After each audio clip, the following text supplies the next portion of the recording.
So it came over yet?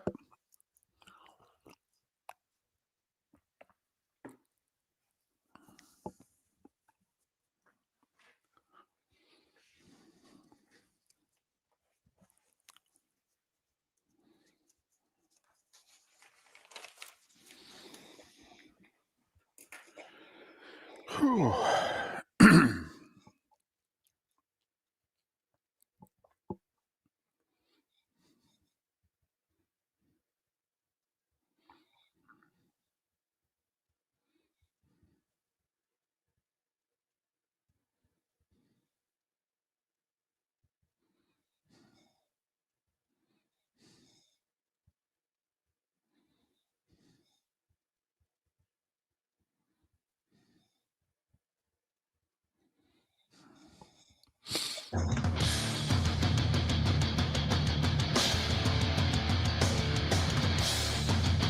You're listening to Miller and Moulton, coming at you from the Floormeister Studios. Floormeisters, keeping it real. And now, here's Mark Miller and David Moulton. Top of the morning to you on this Football Friday. Football Friday! How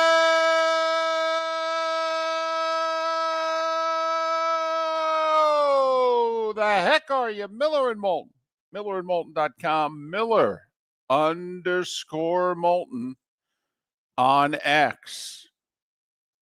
How you doing, Mark? How you feeling? We've got college football, NFL football. They've both kicked off. We're raring to go, baby. Hell, they haven't ended yet, have they? Just a few minutes ago. I didn't know Football Friday was still going after midnight on Friday, if you will. The NFL wants to get in on a Football Friday. Being in Brazil tonight is not enough. They wanted to make sure they were playing when the clock went past midnight. What a crazy, wild sports night last night. It really was. Tennis went till nearly 1 a.m. Football went past midnight.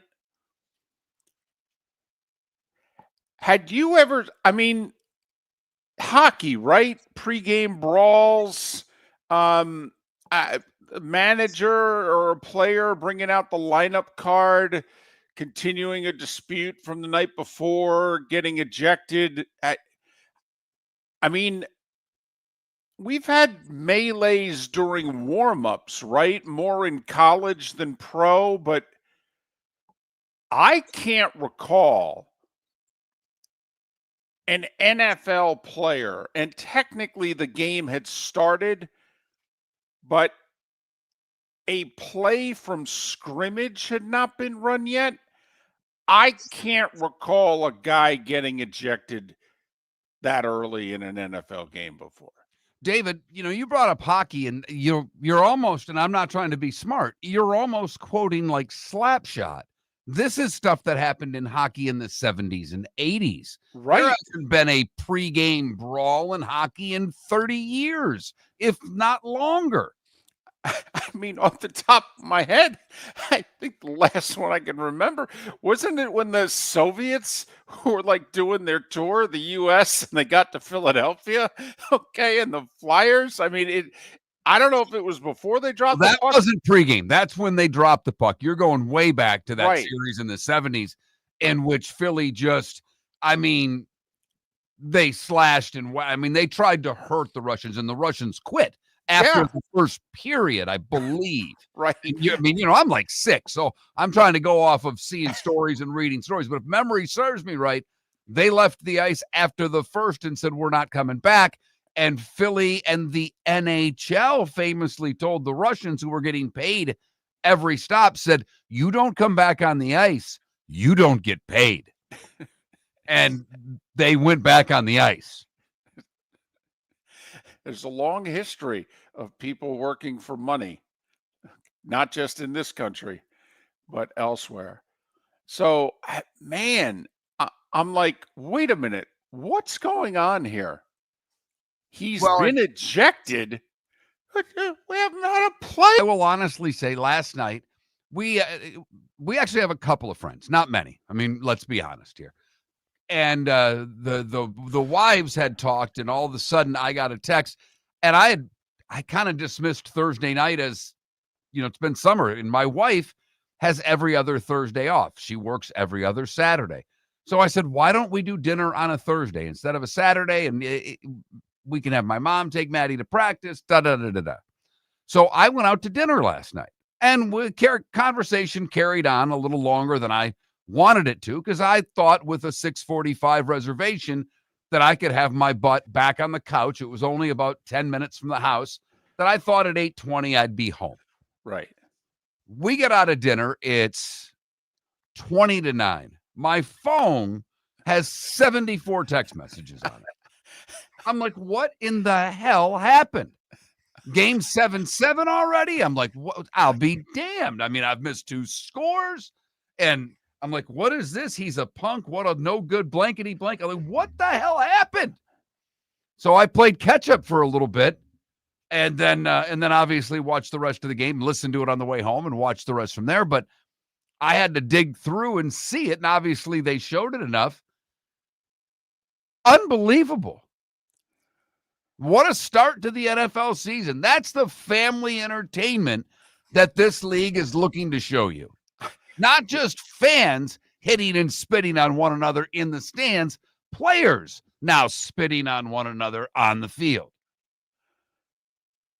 So, first off, we're 6 seconds in. There's a guy for the Eagles who I think's out for the year. I think he blew out his knee on the kickoff. And so a key special teamer's being carted off, and then Jalen Carter's being escorted off the field. It's like, what is going on? And so apparently Dak spit first, but Dak He spit on the ground. He spit in the general direction. He didn't spit on the human being. Don't compare one to the other. No. I've seen other people text, and did Dak spit first? Because we hate the Cowboys and everything the Cowboys. No, he didn't spit on Carter, okay? No, he didn't. So stop it and shut the blank up right now.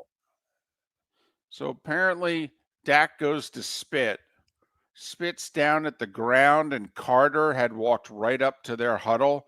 So I guess Carter thought that the spit was intended for him. What's Carter doing back there in the first place? Right. Well, he's trying to intimidate. Start with that. Right. Well, they're attending to the injured guy. So guys are killing time because, play can't just pick up right away. I got you. But while they're doing that, one team is on their side of the line of scrimmage. Right. One team is on their side of the line of scrimmage. Well, Mark, around the world, David, or at least around the country. So you're going to suspend him for week 2? Oh, yeah. Guaranteed. Write it down. Book it now. He is suspended for week. He may be suspended for 2 games for that. Ooh. You don't spit on other people. You don't do that. Wow, you would consider a multi-game suspension? Would I? No. I'm telling you right now, don't be surprised if this is for sure one more game, and it might be 2. The league, this is a bad look. And David, come on. The league is all about what? The shield. That's the first thing we see, and we've got a close-up of the Hawk 2 guy, not the Hawk 2 girl, spitting on Dak Prescott. By the way, best meme so far was replacing Carter with the Hawk 2 girl and the spit coming out of her mouth. Sensational. The internet's undefeated. Week 2, the Eagles play the Chiefs. Don't know what to tell you. I understand. I'm just pointing that out. That's all. I'm with you. I think he's going to get a game. I'm 99% sure. Guaranteed he gets a game. I will be shocked. And there's not much that shocks or surprises me anymore. If he's not suspended for this, I will be absolutely stunned. All right. Is it possible that because he literally missed the entire game, kind of like a targeting, It'd be like a targeting on the first series of the game. You know, should the penalty, leak over into the next game? I know exactly what your point is. And David, by all accounts, your point should be right. I am just telling you, I believe in my heart very much that they are not going to let this go with a simple ejection. Well, I agree with that. I agree. And I think the NFL would look at me and go, yeah, they're not related to each other. All right. He got ejected from the game in which he spit in. Now we are penalizing him further for spitting. Okay. Just because, he missed the whole game when he spit. Well, that's on him. He spit. Next time, if he wants to spit, tell him to spit late in the game. Then he won't miss so much of it. So, yeah, I agree with you. I mean, I don't know if you want to ask a question, would you suspend Jalen Carter? I think we put it, how many games would you suspend Jalen Carter for? 0, 1, or 2? Okay, fair enough. I don't think there's very many people out there, unless they just have a hatred for the Philadelphia Eagles, that would think a suspension of 3 or more games would be justified for that. What a strange game. So in the first half, there's no punts. Let's see. The Cowboys had the ball 4 times. They scored 4 times, 2 touchdowns, 2 field goals. The Eagles had the ball 3 times. They scored 3 touchdowns. 21-20 at the half. Second half, Eagles get the ball. Field goal. Cowboys have the ball. They're in the red zone. They're going to score. And was it Miles Sanders? Yes. Fumble? Yes. But so we've yet to have a punt. There's less than 5 minutes to go in the third quarter, and now we've got lightning. Now it turns into a high school football Friday in the South. Everybody head to their cars, all right, decide how long they're going to stay for. Only on this case, it was a Thursday night. Bunch of people in Philadelphia going, oh, man, I got work tomorrow. Right. We started early. Okay, how much longer am I going to stay? And a lot of them chose to go home. We're resuming right around the time that the game was supposed to be ending. I could beat some of the traffic if I leave now. Right. But then, I mean, Mark, think about it. We had 8 scores and a fumble at the 10-yard line. And then after the lightning delay, we have 6 punts and a turnover on downs. What a crazy game. Oh, Very yeah. much. Oh, yeah. And a star defensive player is ejected before the first snap for spitting. Cue up Carrie Underwood. My goodness, what a night. And we get more of it tonight, albeit less the spitting, in my opinion, with Chargers and Chiefs. Are you sure? You got to go back a while for that one. Miller and Moulton, it is the Friday edition of our show. That means Lee Sterling will join us in about 45 minutes' time to make his picks. We will make ours. Be sure to run the other way from those. And Pat Kirwan at 8 o'clock to discuss last night's game and all of the week 1 games. It's Miller and Moulton, millerandmoulton.com. For over 50 years, the Nolan family has been dedicated to protecting local families. Nolan Family Insurance is a second-generation independent agency that specializes in home, flood, auto, and boat insurance. They take the time needed to explain your coverage options and answer your questions so you can make an informed decision that's right for you. If you're looking for an agency that treats you like family, call 941-639-1122 or go to nolanagency.com. That's 941-639-1122 or nolanagency.com. So I asked him at Floormeisters, hey, what do you want me to tell everyone for September? He says, well, tell them I just bought 100 pallets of Core-Tech. So I've got so much of it, I can keep the prices low. Plus, installation's always available. Delivery's always available. And tell them Floormeisters has colors, 15 of them that no one else has. Floormeisters in Naples, next to Costco, whether it's carpet, tile, or Core-Tech.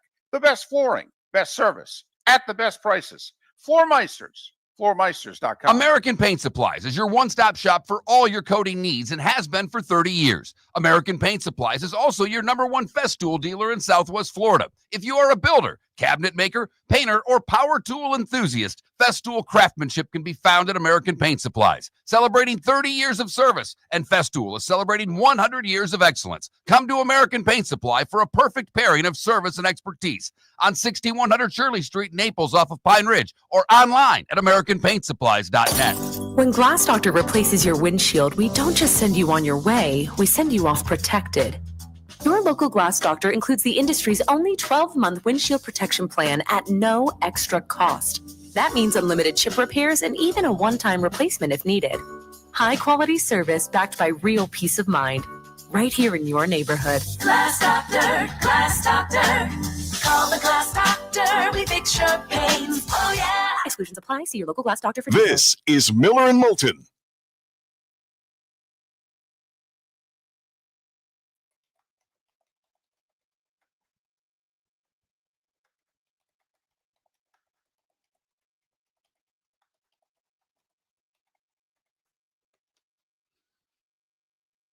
Enjoy that, DC. Mention my name, get a good seat.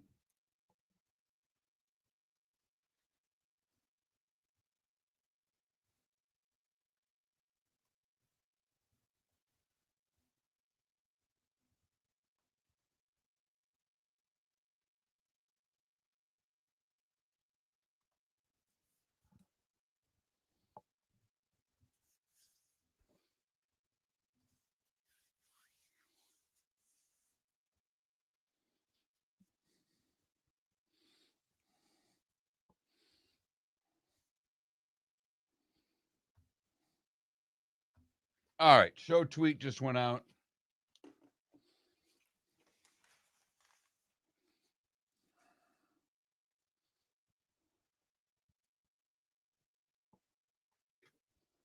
You should have the pics from Lee. I sent them to you. Yes. A lot going on. Very busy this morning, everybody. Holy Toledo.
All right. Poll questions up. David, I got an email. Yes, sir. Hang on, I got to find it. And by the way, this is not a knock, because if you're listening on Twitch, I don't mind the email. But Javier Vasquez sent me an email yesterday. Okay. David, and these are long paragraphs. It is 1, 2, 3, 4, 5, 6 paragraphs on the South Florida game. Also, he has a quarterback controversy because he liked the way that Trammell Jones looked against LIU more than DJ Lagway.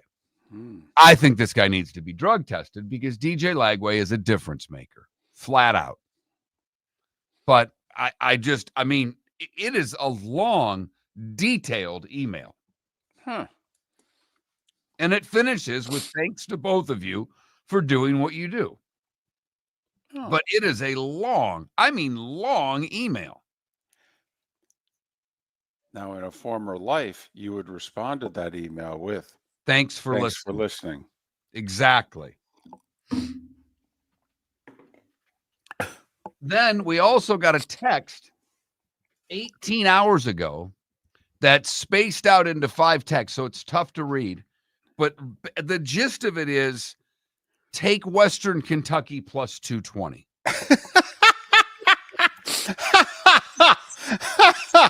Okay. Oh, okay. We're doing this on air too, but I don't even know. And the kicker is, I got to look up who Western Kentucky's playing because Really? I don't know, and I apologize for that. I probably should. No, I think we can.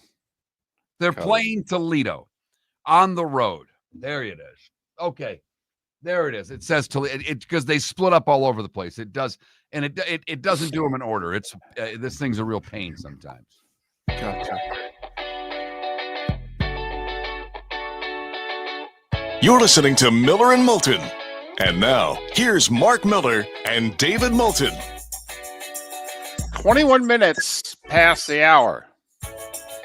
Thanks for waking up with us. Miller and Moulton, millerandmoulton.com, Miller_Moulton on X. It is a football Friday. Oh, Friday. In every sense of the word, because the NFL season opener didn't end till Friday morning. And we've got an NFL game tonight in Brazil. The Chiefs, 3.5-point favorites against the Chargers. So there. What's it, Amazon? No, YouTube. Oh, YouTube's got it? Tonight is YouTube, and it's not YouTube TV. It is YouTube. This is a free game. It is on the YouTube platform. Their first ever game doing this. Obviously, with YouTube TV, they get it and know how. And if you have YouTube TV, you get it that way. But this is a YouTube game. It will have like the YouTube creators. They're using YouTube influencers as sideline reporters on this game. Is this Rich Eisen and Kurt Warner? Yes. Okay. All right. Yes. By the way, Lee Sterling coming up. He'll be 7 a.m. Eastern every Friday with his picks. Went 2-3. He picks on our show the games of most local interest, if you will. And since 5 of our 6 stations are in Florida, it is very Florida-centric. Sorry, Huntsville. All right. He does do a game of the week, however, which oftentimes does not involve a game of local interest. He's just like, hey, I think this is a winner. It's my game of the week. So the text line this morning when I opened it had a few texts. David, my email box had a few texts. I received maybe the longest email I've ever received, and it was from a listener, which we don't put our email addresses out there. They're not too difficult to figure out. I think if you go to millerandmoulton.com, you can email us directly. I don't know for sure. But so they found it. And two things of getting this email, because I set up email addresses for David and I when we went off kind of on our own several years ago. And David's never opened his email box. No. Not once. And the kicker is when I had to renew them, David said, keep mine. I want it. I'm like, what for? No, keep it. Someday I'll use it. Okay. No, and I have no idea what's on it anymore. I don't even know what the password is anymore. I think I do, but I'm not positive. But a lengthy email on the Gators South Florida game that turned into this listener questioning DJ Lagway as QB1 for Florida because of the way the backup played against LIU. I quit reading at that point. I'm going to be really honest with you. Okay. I thank you for the email, and I will respond saying thank you for the email. And I appreciate, I read I read almost every part of it. The minute you went quarterback controversy with DJ Lagway, right? I kind of thought you were cuckoo for Cocoa Puffs. He's a difference maker. He's really good. If Florida's going to be great this year, it's because of DJ Lagway. And then another texter this morning in detail explaining to you and me and anyone else as to why you should take Western Kentucky plus 220 over Toledo. Right. They're on the Okay. road in Toledo. Take the money line. You heard it here first. Lee Sterling in 35 minutes. Pat Kirwan, 8 a.m. Eastern. Kevin Brockway in a couple hours. We'll talk a little Gators, South Florida. What are the Gators? This begins a stretch for the Gators. I mean, South Florida, and then, what is it? LSU. Miami, LSU. I think that's the order. Miami, LSU, off week. Texas A&M. Right. Right. Then a couple weeks later, we'll play Georgia. By the way, people think I'm crazy wanting to suspend Jalen Carter. Texters, if he spit in his face, I agree with the suspension. He spit on his shirt. Come on. Come on. The now. Stay Puft Marshmallow should be the new sponsor for the NFL. Those are two separate issues. I will say that play over in the end zone, the defensive play, that the ball's kind of loose and the defender hits him with the shoulder and they call defenseless receiver. I'm texting with a couple of buddies. One was a Cowboys fan, and he's like, I don't even know what sport I'm watching anymore. Yeah, I know. I know. Way too soft. I mean, listen, I'm fine with flag football being in the Olympics. I just don't want it to be in the NFL. Correct. Another texter. My vote is for 0 games. Signed, Bill Romanowski. Well played. Very nice. Ooh, hold on. He spit at J.J. Stokes, right? The Niners receiver. Did he get suspended? According to this listener, Terrell Owens was fined $35,000 for spitting on D'Angelo Hall. Romanowski was fined $7,500 for spitting. No mention of being suspended for the games. Could he just be fined? He could. Sure. And all I will say is that's a different NFL you guys are talking about. Yes. It is amazing to me. And I still love the NFL. But just as I described that play over the middle, that was a good, clean play 4 or 5 years ago. Mark, that was a good, clean play 4 or 5 hours ago. I just, that's getting a little crazy. So the new NFL, again, if he's not suspended, whatever, I will be stunned if he's not suspended. I really will be. You want to try to mince it. He spit on his shirt, not his face. He spit from 2 feet away on another human being. You're suspended. This is the NFL. They protect the shield, gang. They really do. It's the Hammer. Roger Goodell. That was our first nickname for Raj going back. How long has he been commissioner now? Over 20 years? The Hammer. But we put it up as a poll question. How many games would you suspend Jalen Carter for spitting on Dak Prescott? 0, 1, 2 are your choices. Right now, it's at Miller_Moulton on X. David and I will both vote and repost it here momentarily. I get it. It's not a good weekend of college football. It's not. I mean, you only have one game involving 2 ranked teams playing one another. Michigan at Oklahoma Saturday night. Oklahoma 5.5-point favorite. I will say this, though.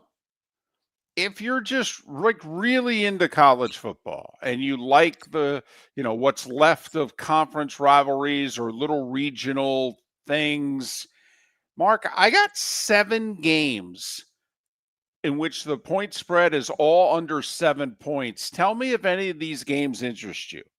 Iowa State. Yes, that one does, for sure. You started at the top. Kansas at Missouri. No interest. I mean, none. If it was basketball, maybe. Zip, zilch, nada for that. I was going to say, they hate Don't each even other. know if when they break away, David, I don't think either of these teams should be allowed to join. Wow. They hate these border states that do not like one. In basketball, they had to stop the series. It got so intense. Okay, let me ask you a question. This is a big game they hate. No, this is a big game. They hate each other. What's the name of the game? I don't know if it has one. Well, then it's really I don't know how often they've played in football. Baylor at SMU. Yes, I have interest in that game. Sneaky game. West Virginia at Ohio. The Bobcats just went to Rutgers and lost late by 3. Upset alert. Upset alert to Arizona State at Mississippi State. If Mississippi at half, if Mississippi State's in the game, I'm interested. Vandy at Vatech. Oh yeah, give me some Vandy. Give me the Commodores. I'm in. BC at Michigan State. Come on, I got the colors on today. You kidding me? Well, I know that, but I'm I'm saying, in. we got the ACC Big 10, SEC ACC, Big 12 SEC. I mean, Big 12 ACC, Kansas, Missouri. I mean, Big 12 SEC. Then Cyhawk. Take the points in Cyhawk, by the way. That's one of those. I always take the points in Cyhawk. Iowa's getting 3.5 on the road. I'm taking the points. Miller and Moulton. Starting 5s next. When you're craving the real taste of Chicago, there's only one name to know. Jimmy the Beef Guy. We're talking tender, juicy Chicago beef sandwiches. Whether your party's for 10, 100, or 200, bring game day to your house with Jimmy the Beef Guy. The catering packages come with the beef, the gravy, the peppers, the bread, everything you need. 2 convenient locations, Fort Myers and Bonita Springs. Skip the ordinary and bring the beef. Jimmy the Beef Guy, Chicago flavor, Southwest Florida style. Call today or visit jimmythebeefguy.com. Tell them Miller and Moulton sent you. Whether you're chasing peak performance, reigniting intimacy, or simply want to feel your best, Game Day Men's Health creates customized game plans to optimize your health. Call 239-427-3441 for our Bonita Springs and Naples location to set up your free testosterone test and consultation. Mention Miller Moulton Radio Show for 10% off your service.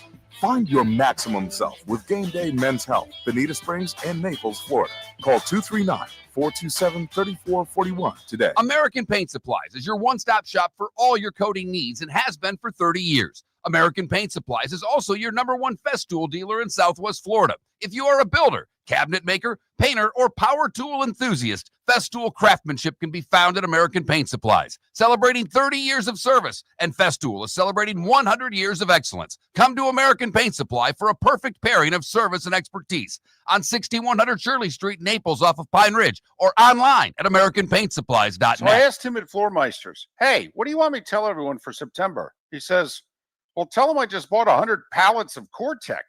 So I've got so much of it, I can keep the prices low. Plus, installation's always available. Delivery's always available. And tell them Floormeisters has colors, 15 of them that no one else has. Floormeisters in Naples, next to Costco, whether it's carpet, tile, or Core-Tech. The best flooring, best service, at the best prices. Floormeisters, floormeisters.com. This is Miller and Moulton.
One college, 4 pro for me this week.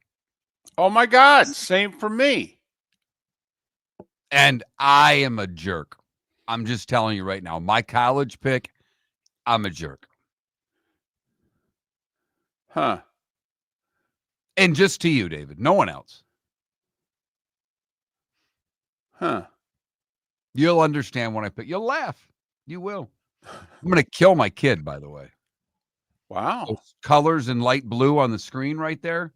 You know, he does his podcast and he uses the StreamYard for it.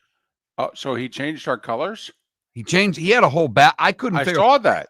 I'm freaking out. I called him this morning. He didn't answer. I'm like, don't ever, you leave it how you found it.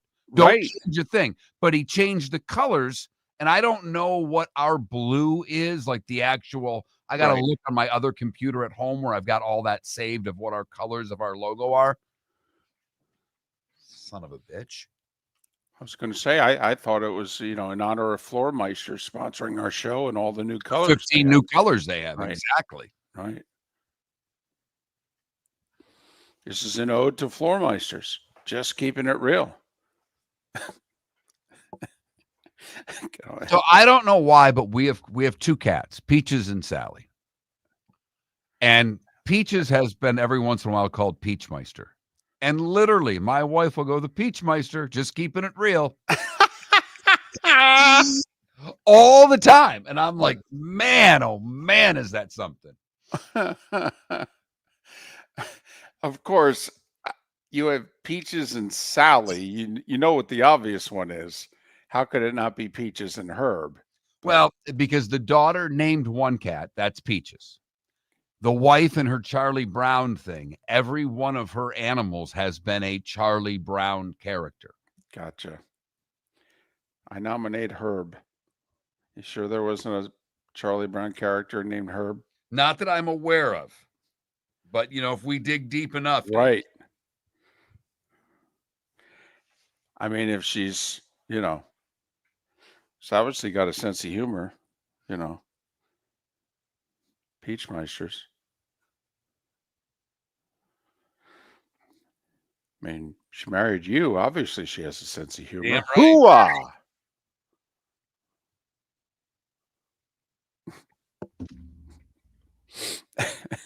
I'll tell you, I will say, folks, both of our wives shake their head at the constant busting that Mark and I do of each other. They just shake their heads. They go, you guys are something. And we're like, we're guys. This is how guys talk. We do it to other people, and they're not even around.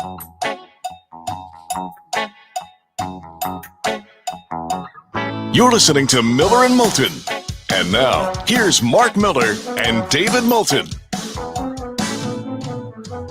22 minutes till Lee Sterling joins us with his weekly picks and his game of the week. Miller and Moulton, millerandmoulton.com, Miller_Moulton on X. Before we get to the starting 5, sir, okay, the Kansas-Missouri football game is known as the Border War. It goes back to 1891. It is the oldest college football rivalry west of the Mississippi. Okay? They stopped playing the game in 2011. They are resuming it now for the first time in 14 years. So there. The rivalry between Kansas and Missouri as states goes back before the Civil War. So there, sir. It's got a name, it's got history on its side, and everything. Border War, huh? The Border War. Oh, is it the or is it the Border War? Or did Ohio State tell them they couldn't say that? Right, I think they have to pronounce it the, especially after beating Texas. Excuse me. We're the Ohio State. You're the whatever you want to be. The Border War.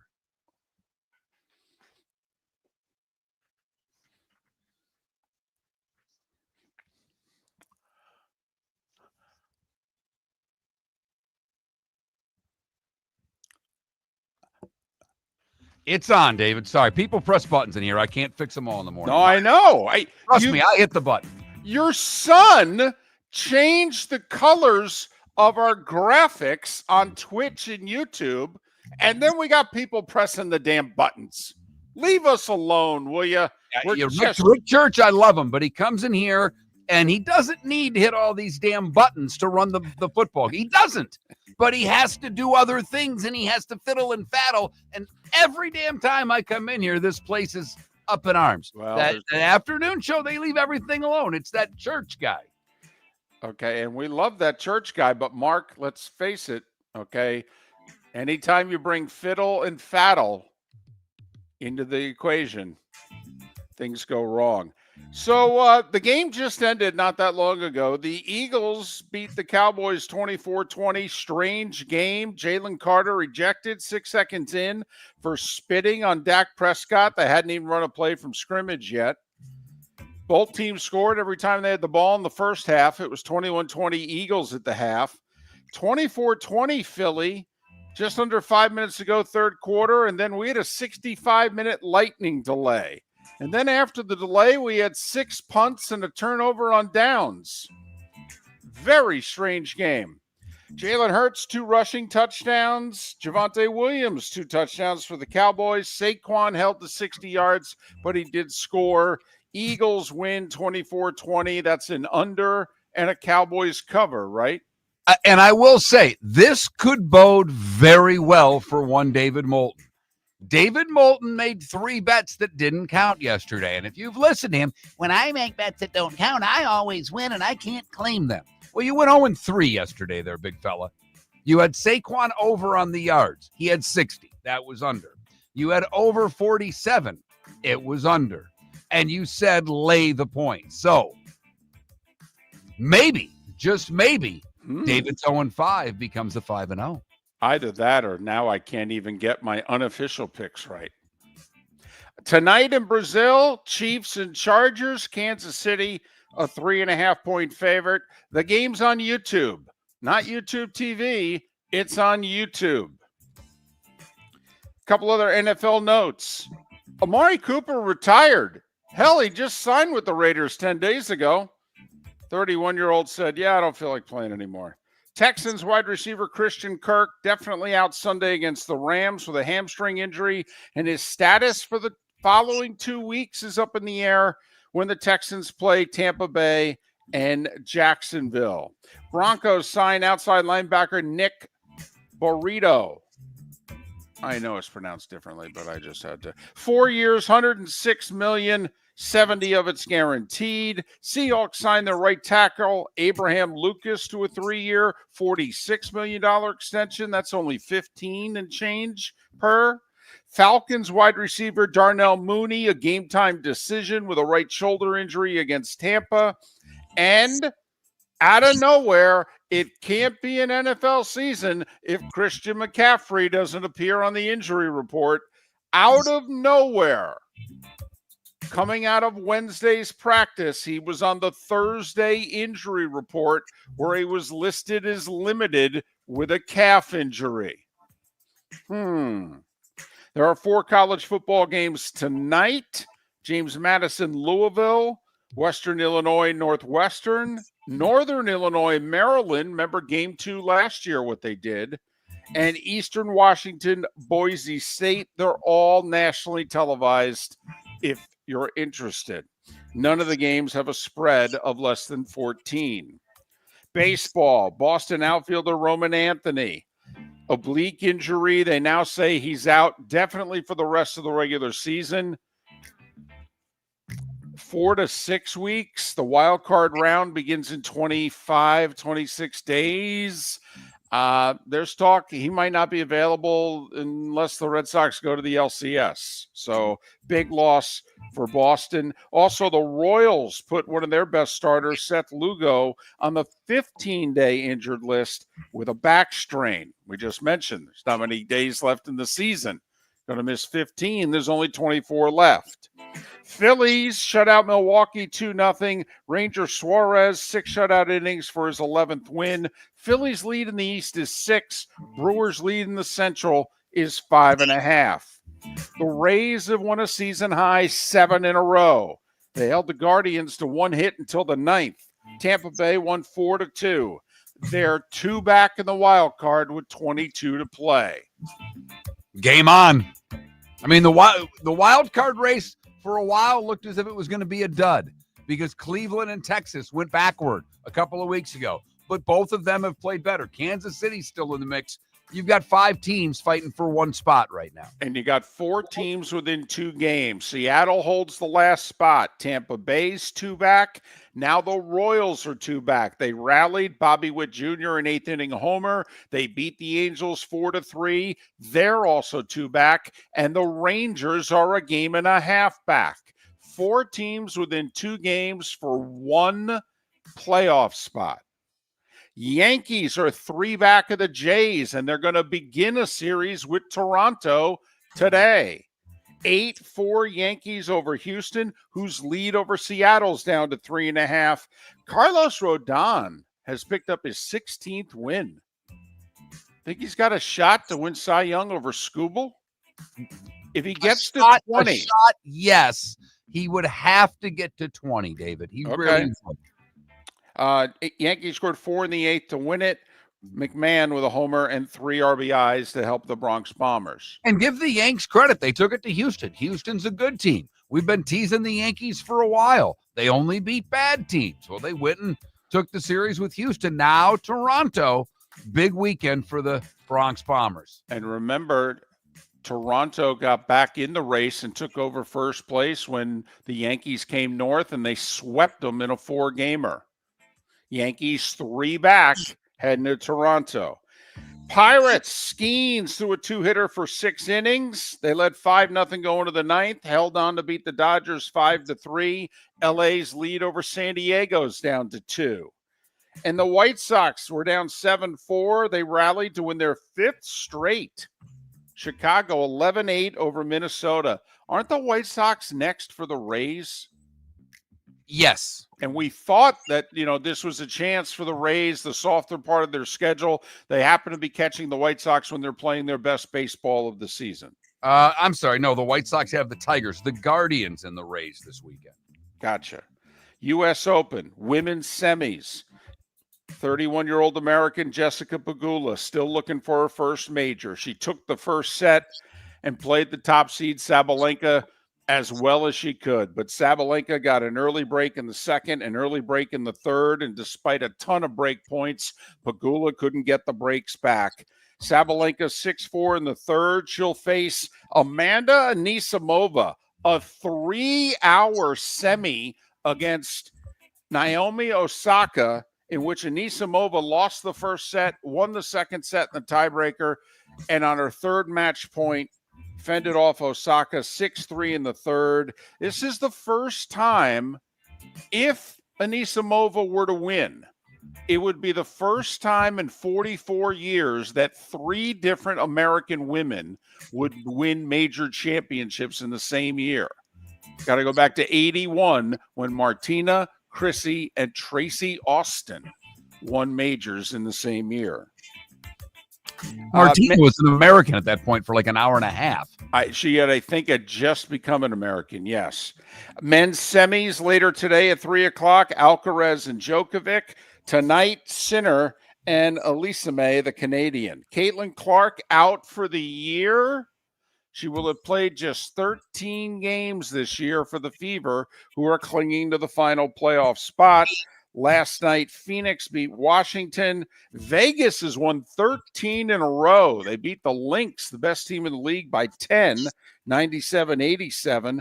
Golden State clinched a playoff spot in their expansion year, 84-80. Speaking of basketball, Steve Ballmer denies the intent that Pablo Torre insinuates. He said, listen, I'm the one who lost $50 million. I'm the one who got defrauded. The only thing we did, we introduced Kawhi to this company, which we're allowed to do. We have the emails to prove it. We introduced Kawhi to this company 4 months after we gave him the big extension. We didn't do anything wrong.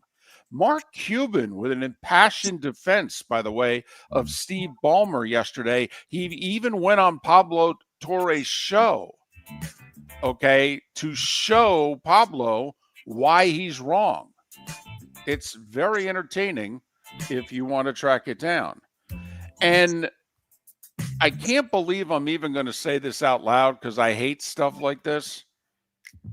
But did you see that Mike Tyson and yes, and I did. and Floyd Mayweather have agreed to an exhibition boxing match? Why does the world need that? Well, but also, I mean, Mayweather, who finished his career 50-0 and has made a ton of money fighting 7 or 8 of these, quote, exhibitions. But, I mean, Mark, he is 160 pounds. Tyson weighed in against Jake Paul at 228. David, your points are all valid. How old are they? Oh, I know. I mean, if we started having senior circuit boxing, right, I might be in. I just don't ever remember an Mike exhibition. Tyson was in a fixed fight with Jake Paul. It was 100% fixed. We were all scammed. That was a joke. What makes anyone believe that these two are actually going to box one another? They are there to collect a check and entertain the 7 or 8 people that are interested. I agree. I know I'm chastising myself for even bringing it up, but it's Mike Tyson, it's Floyd Mayweather. I got you. No, I got you. By the way, they don't have a date, they don't have a venue, they just said, yeah, we're gonna do this. Huh. Please don't. Please don't. Please. Begging the question, do either of them really need the money? Well, my guess is Floyd doesn't, but there's always a chance that Mike does. Right. And at 8 minutes before the hour, that was the starting 5. 5 big stories and no more Caitlin Clark this year here on Miller and Moulton. Well, Angel Reese has always said it's her league. Now it's her time to prove it. Sure, the ratings will escalate between now and the end of the year. She got suspended for a game because she's got too many technicals. I guess it's 16 in the NBA. I guess the number is 8 in the WNBA. She got her 8th technical, so she's suspended for her next game. Good to know. Hey, listen, Caitlin only played 13 games. I think she had 5 of them. I mean, she's a lot feistier than people realize she is. She's very mouthy. I mean, she is. Uh-huh. There's a reason to not like her if you're her opponent. Yes. There truly is. Now, they've piled on. They didn't like her just because they didn't like her. But when you start playing against her, she's cocky as all hell. Yes, she is. And she talks. So plenty of reasons for an opponent not to like her. I get it. Lee Sterling, we like him. He's been coming on our show. Hell, before we had a show. You know what we mean when we were both solo. Lee Sterling will make his weekly picks. Pat Kirwan in a little more than an hour. We'll talk Gators in South Florida with Kevin Brockway at a little after 8:30 Eastern. It's all coming up. Miller and Moulton, millerandmoulton.com. Shoeless Joe's Sports Cafe, your home for all the football and baseball that September provides, plus a nightly food special. Got bingo and trivia Tuesdays and Thursdays, live music Fridays, karaoke Saturdays. Never mind the fact that Shoeless Joe's is going to celebrate Grandparents' Day, National Hot Dog Day, National Cheeseburger Day, all in the month of September. Food and drink specials during every NFL game. Shoeless Joe's, the official home for Ohio State football. Shoeless Joe's, good food, good times, good sports in the Doubletree by Hilton. Bell Tower Shops, Fort Myers. So I asked him at Floormeisters, hey, what do you want me to tell everyone for September? He says, well, tell them I just bought 100 pallets of Core-Tech. So I've got so much of it, I can keep the prices low. Plus, installation's always available. Delivery's always available. And tell them Floormeisters has colors, 15 of them that no one else has. Floormeisters in Naples, next to Costco, whether it's carpet, tile, or Core-Tech. The best flooring, best service, at the best prices. Floormeisters.com. For over 50 years, the Nolan family has been dedicated to protecting local families. Nolan Family Insurance is a second-generation independent agency that specializes in home, flood, auto, and boat insurance. They take the time needed to explain your coverage options and answer your questions so you can make an informed decision that's right for you. If you're looking for an agency that treats you like family, call 941-639-1122 or go to nolanagency.com. That's 941-639-1122 or nolanagency.com. Mark Miller for Sleep Treatment Direct. They are helping me with sleep apnea. And by helping me, I mean curing me. No more CPAP machine, no more snoring, no more tossing, no more waking up exhausted. Their expert team got me the right treatment fast and hassle-free. If you want to feel energized and get rid of your snoring, call Sleep Treatment Direct today. 444-1741. That's 239-444-1741. Sleep Treatment Direct. Sleep safe and sound. Defining a new era in men's health. Get stronger and healthier at Game Day Men's Health. With our in-house laboratory, get in, get treated, and get back to your passion and purpose. Call 239-427-3441 for our Bonita Springs or Naples location to set up your free testosterone test and consultation. Mention Miller Moulton Radio Show for a 10% discount on your service. Start living your best with Game Day Men's Health, Bonita Springs and Naples. Call 239-427-3441 today. If you're a business who targets men, please know there is no better and more economical way to reach your target audience than us at Miller and Moulton. So let us help you make money. You can reach out to Mark at that Mark Miller or me at the David Moulton on X or text us at 21,000. We have a proven product, a good reputation, and lots of quality segments that we can attach your company's name to. Miller and Moulton, we're like that old pizza box. You've had the rest. Now try the best. Miller and Moulton, millerandmoulton.com. This is Miller and Moulton.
Morning, Lee.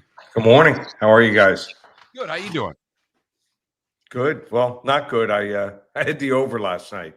Can you believe Yeah, you that? thought you were good, didn't you? You and Moulton both had the over.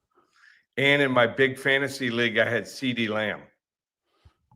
Which wasn't bad, except for those drops in the second half. It could have been great. Should have been. And how about the announcers making excuses for him? Yeah, once you start making 30+ million a year to catch the ball, you got to catch the ball. Even the last one. I mean, he lays out. He should catch that ball, shouldn't he? Yes, even I he agree. said afterwards, he said, I've got to have that. Yeah. It's not like he's a third or fourth receiver. So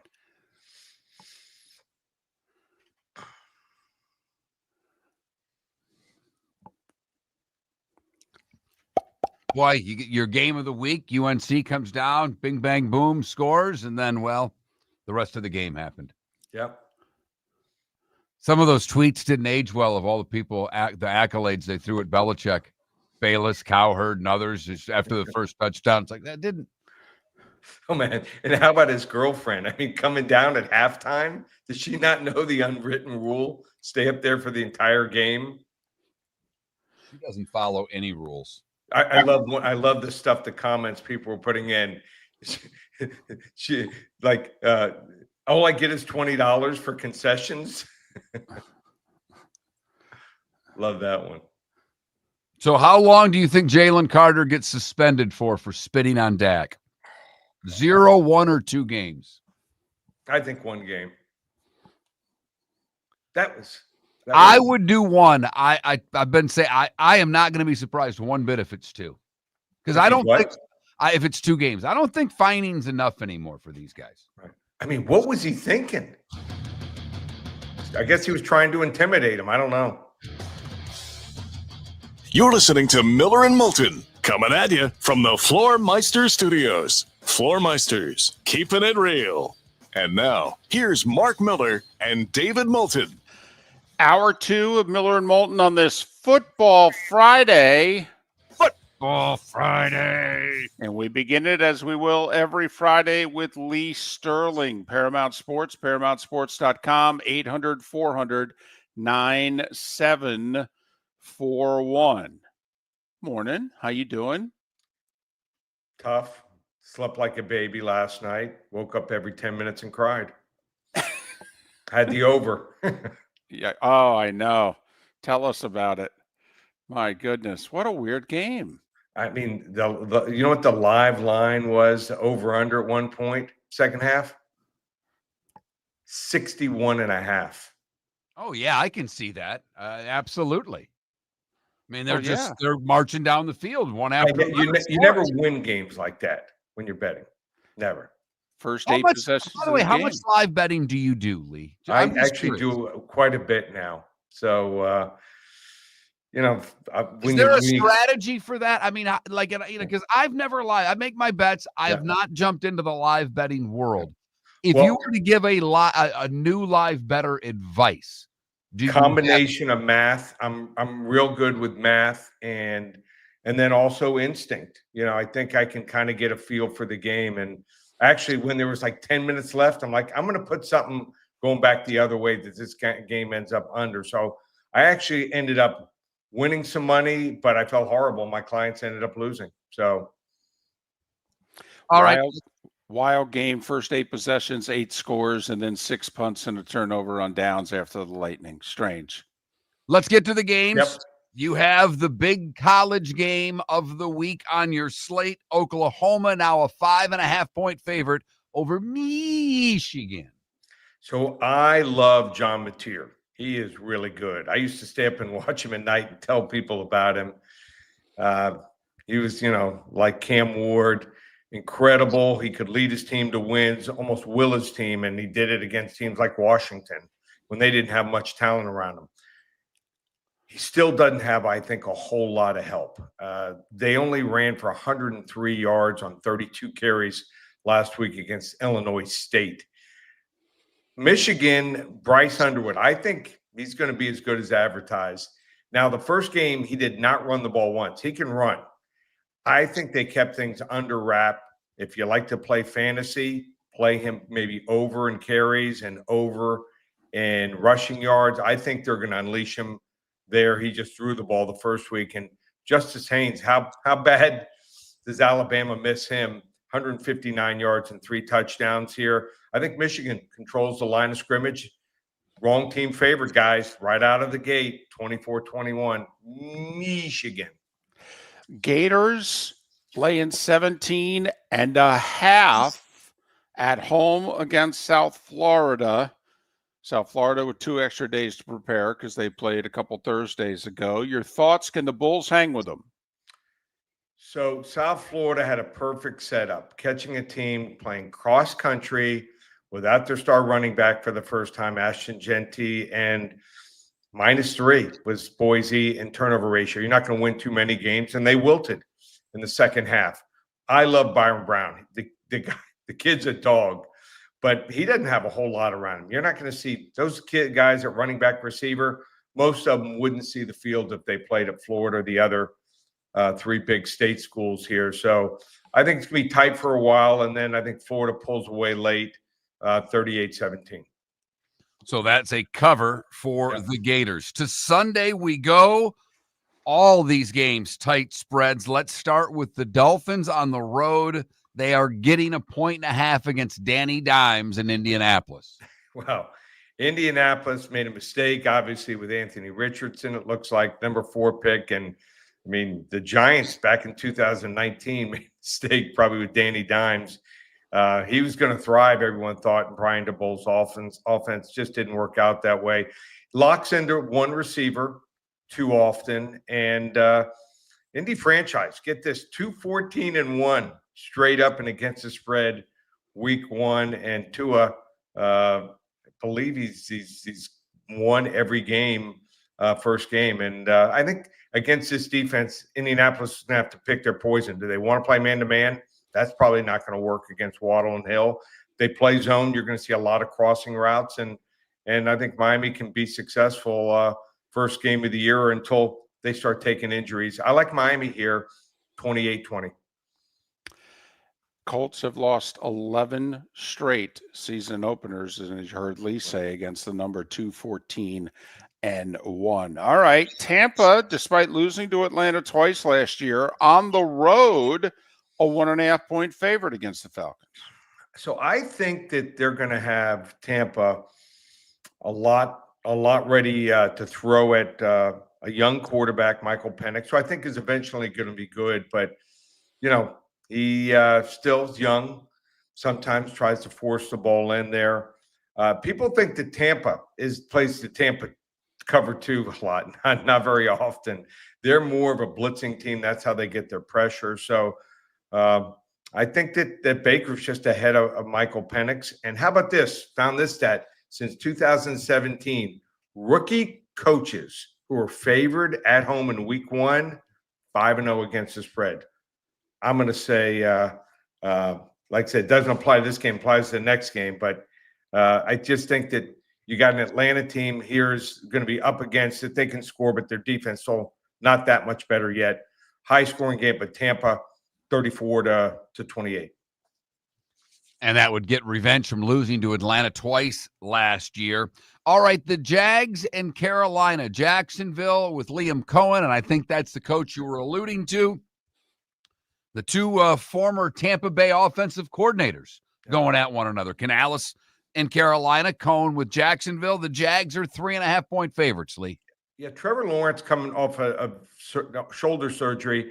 Look good. They did play him in 6 series and 3 preseason games. So that's what I wanted to watch in preseason. Felt pretty good about that. Problem with Carolina is, I mean, their defense gave up more than 50% on third down conversions. An NFL high 31.4 points per game here. I know Derek Brown's coming back, but is his injury worth maybe putting them down in the 40% range? I still don't know yet, but I like Liam Cohen here, rookie coach. Like I said, 5-0 when they're favored week 1. I think Jacksonville gets the nod here, something like 27-20. And the Jags are laying 3.5. All right, once again, shying away from the big game as your game of the week. Bills, Ravens. Baltimore started as a slight dog, is now a slight favorite in most places. Lee, how do they get it? First 10 callers, they call 800-400-9741. We'll give them Buffalo and Baltimore, game we've been waiting to see. If it's anything like that game in the playoffs, should be a lot of fun on Sunday night. Also, how about this? I like the Chiefs game tonight against the Chargers. I'll give them both games, tonight's game and that game on Sunday night. Hopefully we can get them off to a fast start. So just call that number, 800-400-9741, first 10 callers. And going to hope to bounce back from a tough week. Went 4-8 for my clients. And feel good, though, about this week. I've now been able to see every Division I game, and I think I have a better grasp on the talent, the schemes of each team. And it just gets tougher, with the transfer portal. There was like 12, 13 teams that had 13 or more starters coming from the portal. So not like the olden days where you just plugging in a few guys, and guys are staying 4 and 5 years. So a lot of movement, but like I said, call that number 800-400-9741. And we have our first 40 to 50 unit max wager going in college. Feel good about that. Let you guys know what that is. And hoping to hit that. We're a career 71 and 28 on those 40 to 50 unit max wagers. Everything's up and available. If you'd like to come aboard, even a big UFC card going from Paris at 12 noon tomorrow. Just one place, ParamountSports.com. 800-400-9741, ParamountSports.com. And you can follow Lee on X at Paramount Sports. Lee, long day ahead of you. Yeah. Okay. Save the voice. We'll talk next week. Okay. Be good, guys. Lee Sterling. He's taking Michigan straight up, and he's getting 5.5. Likes the Wolverines in the big Saturday night game. Thinks the Gators pull away and cover. Likes the Dolphins. As he said, I think they'll keep winning until the injuries. He likes the Bucks to go on the road and win as well, and he likes the Jags at home. How about that little stat he threw in lately? First-time head coaches, 5-0. Their last 5 season openers. That's a crazy stat. That really is. Yeah. When they're favored. Rookie coaches favored in their first game. Crazy stat. Yeah. So his game of the week, the Bills and the Ravens. And if you call and you're one of the first 10, you get that. And you get tonight's Chiefs-Chargers game. He'll throw that in for free as well. So there you go. Poll question is up. It has to do with the spit heard round the world. How many games would you suspend Jalen Carter for spitting on Dak Prescott? Right now, 46% of you would suspend him 2 games. About 29% would not suspend him at all, and a little over 25% would give him 1 game. I voted for 2 for what it's worth. I think, and I guess that's because what I think the suspension would be. I'm kind of splitting hairs here because I would probably suspend him 1. I think it will be 2. Do you think it's 2 and then after they meet it gets reduced to 1, or do you? No. Huh. I hate I have to be honest. The whole appealing of a suspension back to the guy who suspended you thing. Right. It doesn't make a lot of sense to me. No. I hated it in baseball when the guy would get suspended and then would appeal it, and they wouldn't hear the appeal until they made a trek through New York. Right. So the suspension would be delayed until whenever that team took them to play either the Mets or the Yankees. And back in the day, it could mean 3-4 months. Now, if the schedule looks as if it's going to be a while, they basically say to the player, hey, tough, your next day off, not a day off for you. You're flying to New York. Yeah, I'm sorry. They have this thing called Zoom. Do it right away. It's not that hard. We use it for plenty of different things.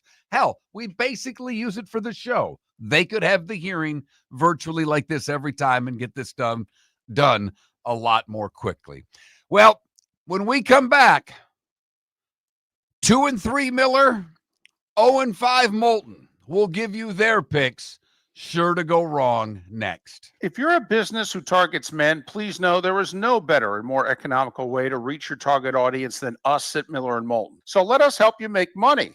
You can reach out to Mark at that Mark Miller or me at the David Moulton on X, or text us at 21,000. We have a proven product, a good reputation, and lots of quality segments that we can attach your company's name to. Miller & Moulton, we're like that old pizza box. You've had the rest. Now try the best. Miller and Moulton, millerandmoulton.com. American Paint Supplies, celebrating 30 years in Naples, is proud to be the exclusive Farrow and Ball dealer in Southwest Florida. The best thing to come from the UK since the Beatles, Farrow and Ball has the colors and paints at American Paint Supplies. See why all the designers and painters choose Farrow and Ball. For 30 years, American Paint Supplies provides the perfect pairing of service and expertise on 6100 Shirley Street in Naples off of Pine Ridge, or online at AmericanPaintSupplies.net. American Paint Supplies is your one-stop shop for all your coating needs. So I asked him at Floormeisters, hey, what do you want me to tell everyone for September? He says, well, tell them I just bought 100 pallets of Core-Tech.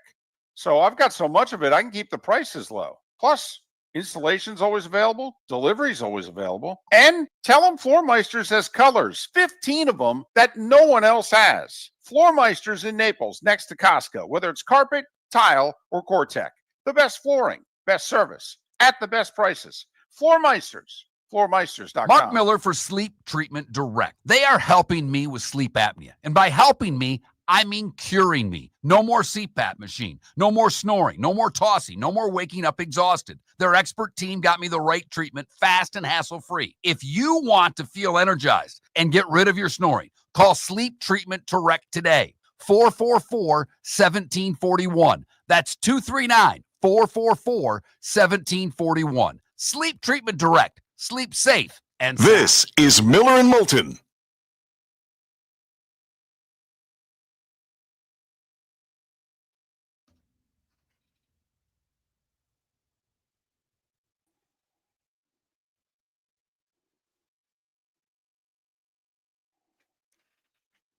Michael liked that joke so much, he texted it to me last night and used it again today. You're proud of that one, aren't you, Michael?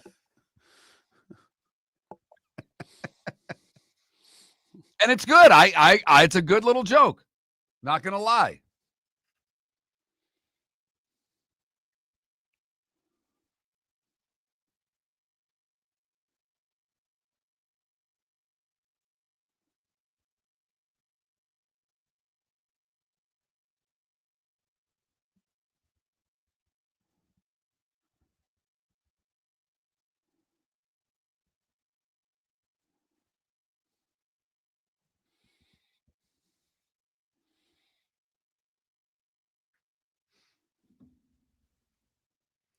So Michael went to a little joint in Bonita last night. El Basque, Basque.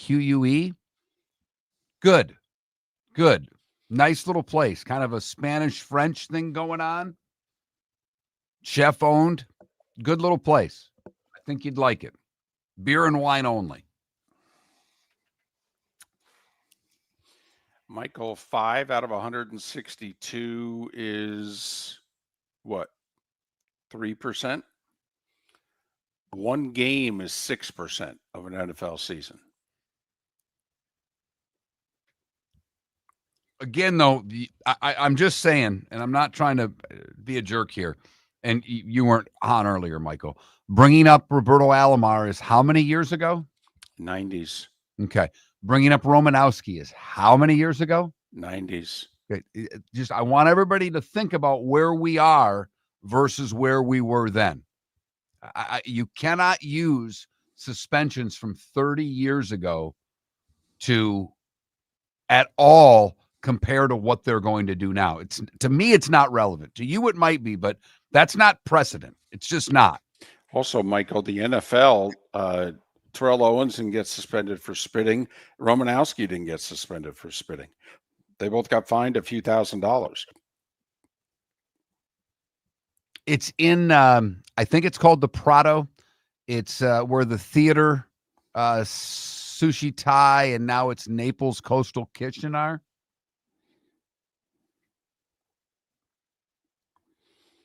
Also, Michael, you'd have to agree, and I know you put it in your post, Alomar spit on an umpire. I mean, if Jalen Carter had spit on an official, I don't know if he'd play in September.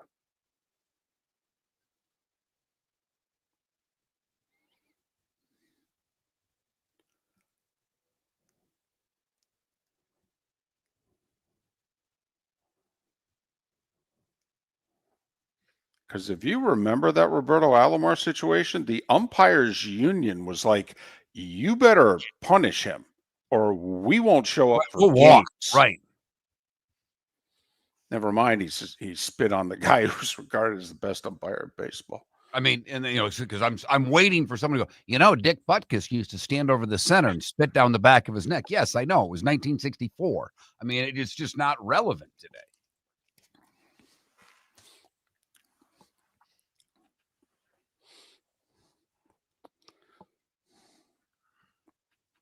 I got to admit, if I'd have known Miami beating Notre Dame would have kept Irish football out of the chat room, I would have rooted a lot harder for Miami.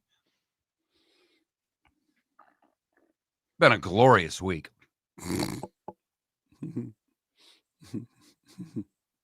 I'm sorry. I don't like being told how dumb I am every minute of every day. I really don't. I can see where that would get old. At a point when you've done this for 20 years, and I have pretty thick skin. I do. I can show you the emails and letters I've gotten over the years. Yeah, I could show you the text, folks. Damn.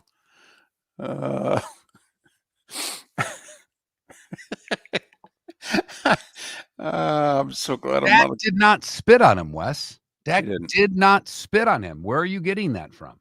He didn't. He spit on the ground. He did not spit on him.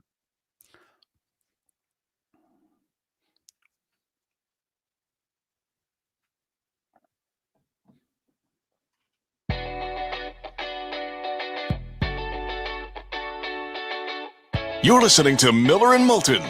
And now, here's Mark Miller and David Moulton. 21 minutes past the hour. Miller and Moulton, millerandmoulton.com, Miller_Moulton on X. Lee Sterling just made his picks. Pat Kirwan will go through the NFL games, not from a gambling standpoint, but just who he likes. He'll throw in an editorial comment or two. He's aware of the lines. And Kevin Brockway in a little more than an hour. We'll talk a little Gators, Bulls, South Florida, 17-plus point underdog. Can they go toe-to-toe with a top 15 team in the country? Who's used to the elements, who's not going to wilt in them like Boise State? We'll see.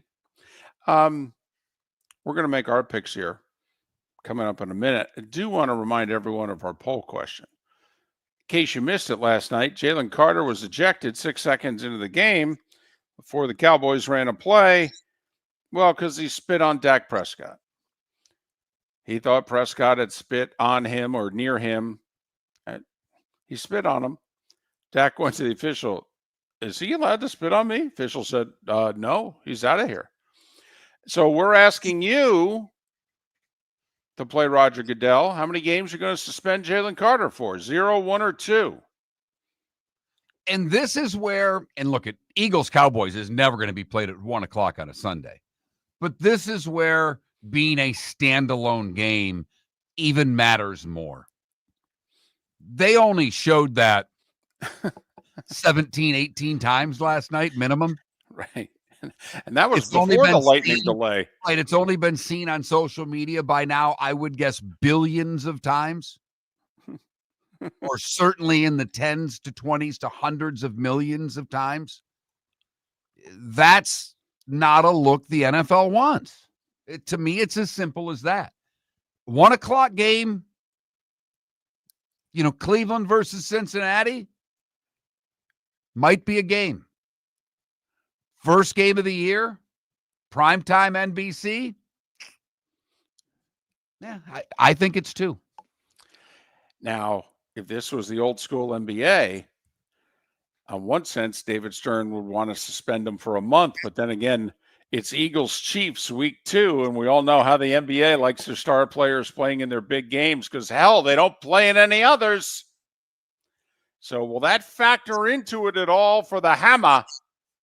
Does Goodell suspend Jalen Carter for week 2 against Kansas City? But that's our poll question. Vote. All right, it's time for Miller and Moulton to make their picks. It was not a great week 1 for this dynamic duo. Combined, we went 2-8. That's because I went 2-3. Thank goodness. So, David, I guess I start because I technically won the week. You get to decide. You're the only one who got anything right. I'm going to start the week. I'll go first. And David said something earlier, and I don't know if it was on air or off air, but I was trying to figure out which college game I was going to play. And I was leaning hard towards taking Michigan against Oklahoma. And I didn't write it down. I mean, my picks are written down. I write them down before we have Leon. So there's no controversy that I'm copying the experts' picks, even though he and I have several games that are on our sheets that are the same.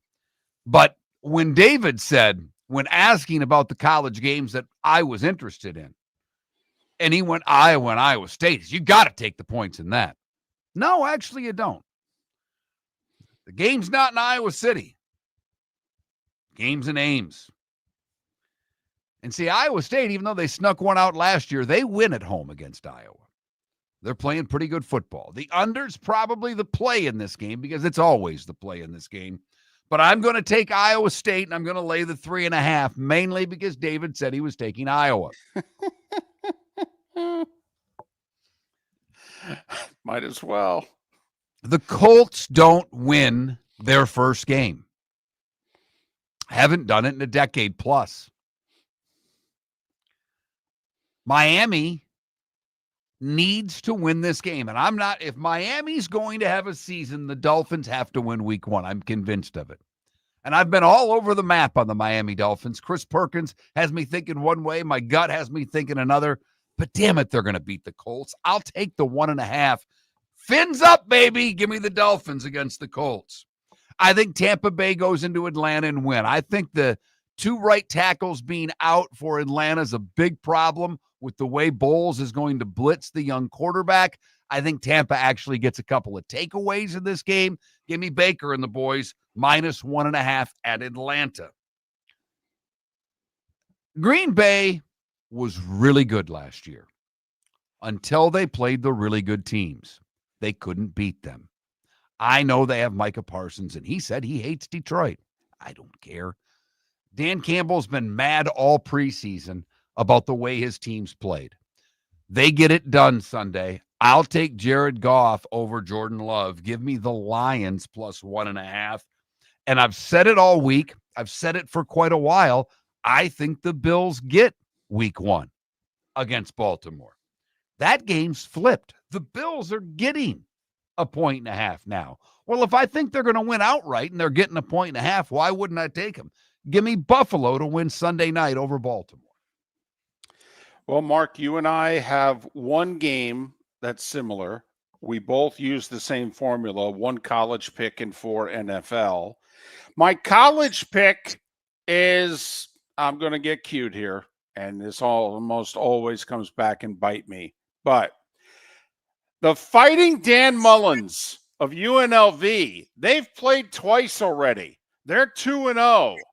They're at home against UCLA, who just got the tar beat out of them by Utah.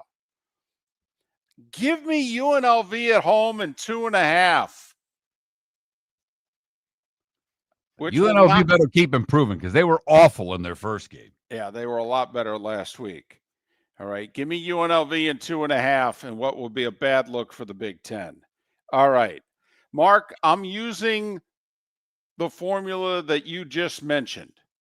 Very small lines in the NFL, so just pick winners. I like the Steelers to beat the Jets. It's under a field goal. I'll lay the 2.5. I like Seattle at home against San Francisco, and I like them even more with McCaffrey on the injury report. I agree with you, Mark. I think the Bills win the regular season game against Baltimore. If you were with us yesterday, I have the Ravens beating the Bills in Buffalo in the AFC Championship. But give me the Bills. How many times are you going to be able to get points with the Bills? I'll take the 1.5. And I've had a feeling about this one for a couple weeks. I know both teams are battling injuries. I love the Rams and McVay, but they get off to slow starts. Give me the Texans in 3.5 against the Rams. So I'm taking points in 4 out of 5, but I'm not getting any more than 3.5. In fact, all 10 of our picks are point spreads between 1.5 and 3.5. And I took 3 underdogs. I know they're really small underdogs, but if you've listened to me make picks for a while, that's not normally the case. I will say to Lee's point, David, I like to grab some of those. In the past, I've liked to grab college games early with big numbers and just take the better team. To his point, with all the portal stuff, and then to Bud Elliott's point and what we've talked about a lot in the offseason, how thin benches are now because of the portal, that there's not a lot of depth. I don't know if these college teams, and some will, but I think it's tougher to go whoop up on your opponent than it was 5-6 years ago at the college level with some of these lopsided games. So I'm just afraid to be laying 35, 37 points with, the elite college teams against the bad ones that were money picks 5-6 years ago. To me, they're just very different now. And I'd just like to answer one person in the Twitch chat room, Paula, who says I'm reaching. No, Paula, if I had made 12 picks, then I'm reaching. I'm staying with 5, at least for one more week. Then it could go bat blank crazy. Miller and Moulton. Pat Kirwan in a half an hour. Thanks for listening. When you're craving the real taste of Chicago, there's only one name to know. Jimmy the Beef Guy. We're talking tender, juicy Chicago beef sandwiches. Whether your party's for 10, 100, or 200, bring game day to your house with Jimmy the Beef Guy. The catering packages come with the beef, the gravy, the peppers, the bread, everything you need. 2 convenient locations, Fort Myers and Bonita Springs. Skip the ordinary and bring the beef. Jimmy the Beef Guy, Chicago flavor, Southwest Florida style. Call today or visit jimmythebeefguy.com. Tell them Miller and Moulton sent you. Got a cracked window or foggy glass? Don't wait for the next storm to make it worse. Your local Glass Doctor Home and Business is just down the road and ready to help. From leaky frames to shattered panes, we've got the tools and the know-how to get your home or business storm ready. With flexible scheduling and our done right promise, you'll be in good hands. So before or after the weather hits, call your neighbors at Glass Doctor. Glass Doctor, Glass Doctor.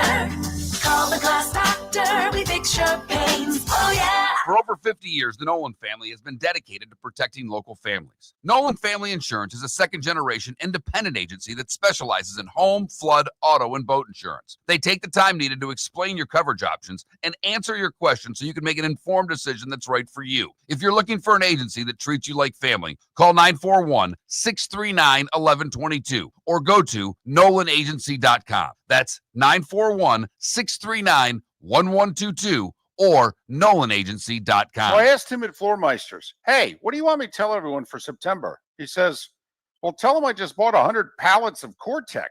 So I've got so much of it, I can keep the prices low. Plus, installation's always available. Delivery's always available. And tell them Floormeisters has colors, 15 of them that no one else has. Floormeisters in Naples, next to Costco, whether it's carpet, tile, or Core-Tech. The best flooring, best service, at the best prices. Floormeisters, floormeisters.com. This is Miller and Moulton.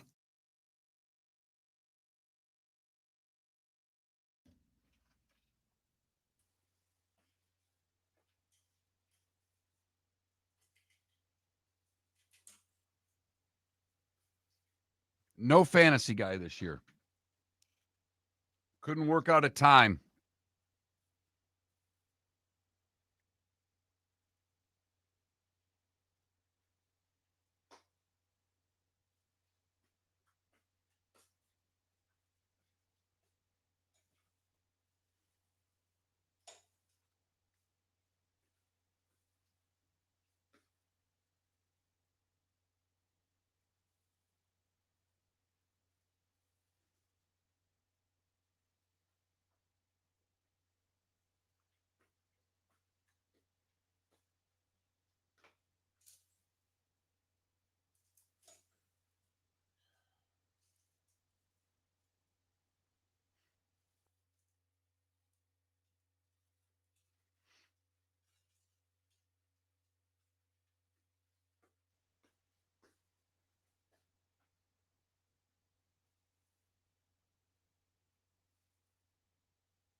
Tim, I am headed to Oregon.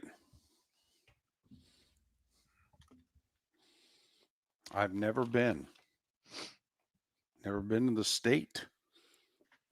And you'll be there for such a short time, you won't really see any of it but I-5. Right.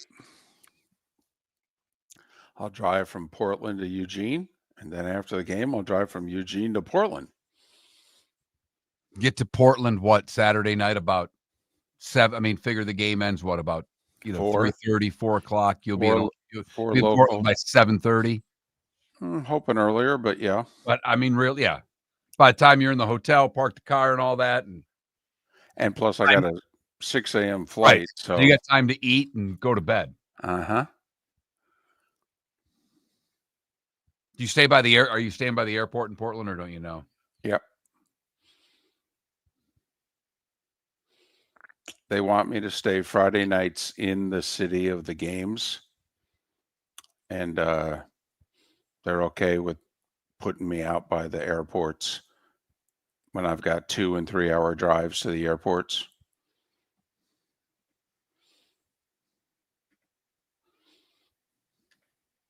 They used to be okay with, they would just book my whatever I sent them, but we have new ownership.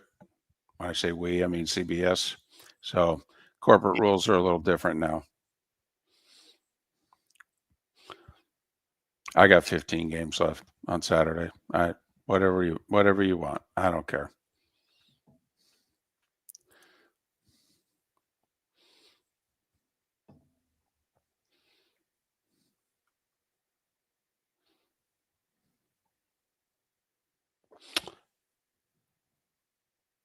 I believe once you're ejected, you can't come back out onto the field. He talked to the media after the game, though, so he stayed. No, Tim, I go straight to Monday Night Football. Friday is fly to the Saturday game. Saturdays do the game. Sundays fly to the Monday game. Mondays do the game. Tuesdays fly home.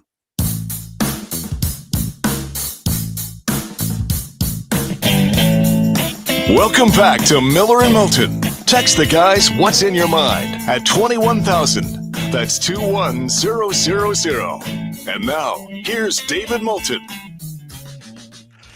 22 minutes until Pat Kirwan joins us. Miller and Moulton, millerandmoulton.com, Miller_Moulton on X. Lee Sterling made his picks at the top of this hour. Miller and Moulton just made theirs. Of course, we make everybody nervous or grateful because we suck and you go the other way, and we get that, especially early in the season.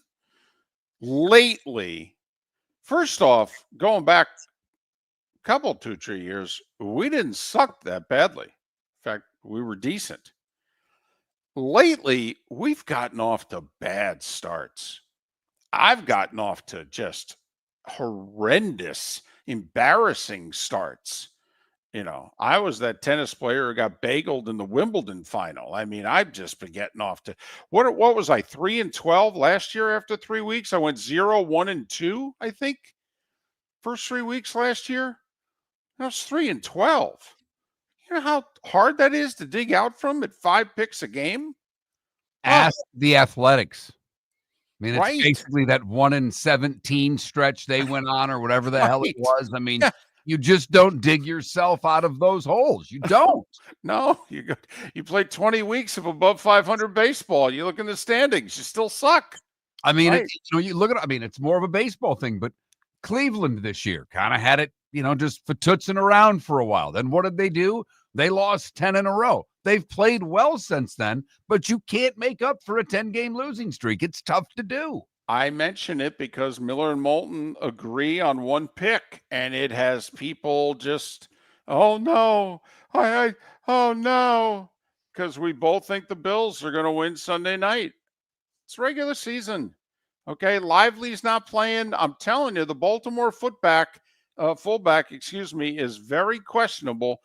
Baltimore, especially against Buffalo, they want a 2 tight end fullback and power it because they are bigger and stronger than the Bills.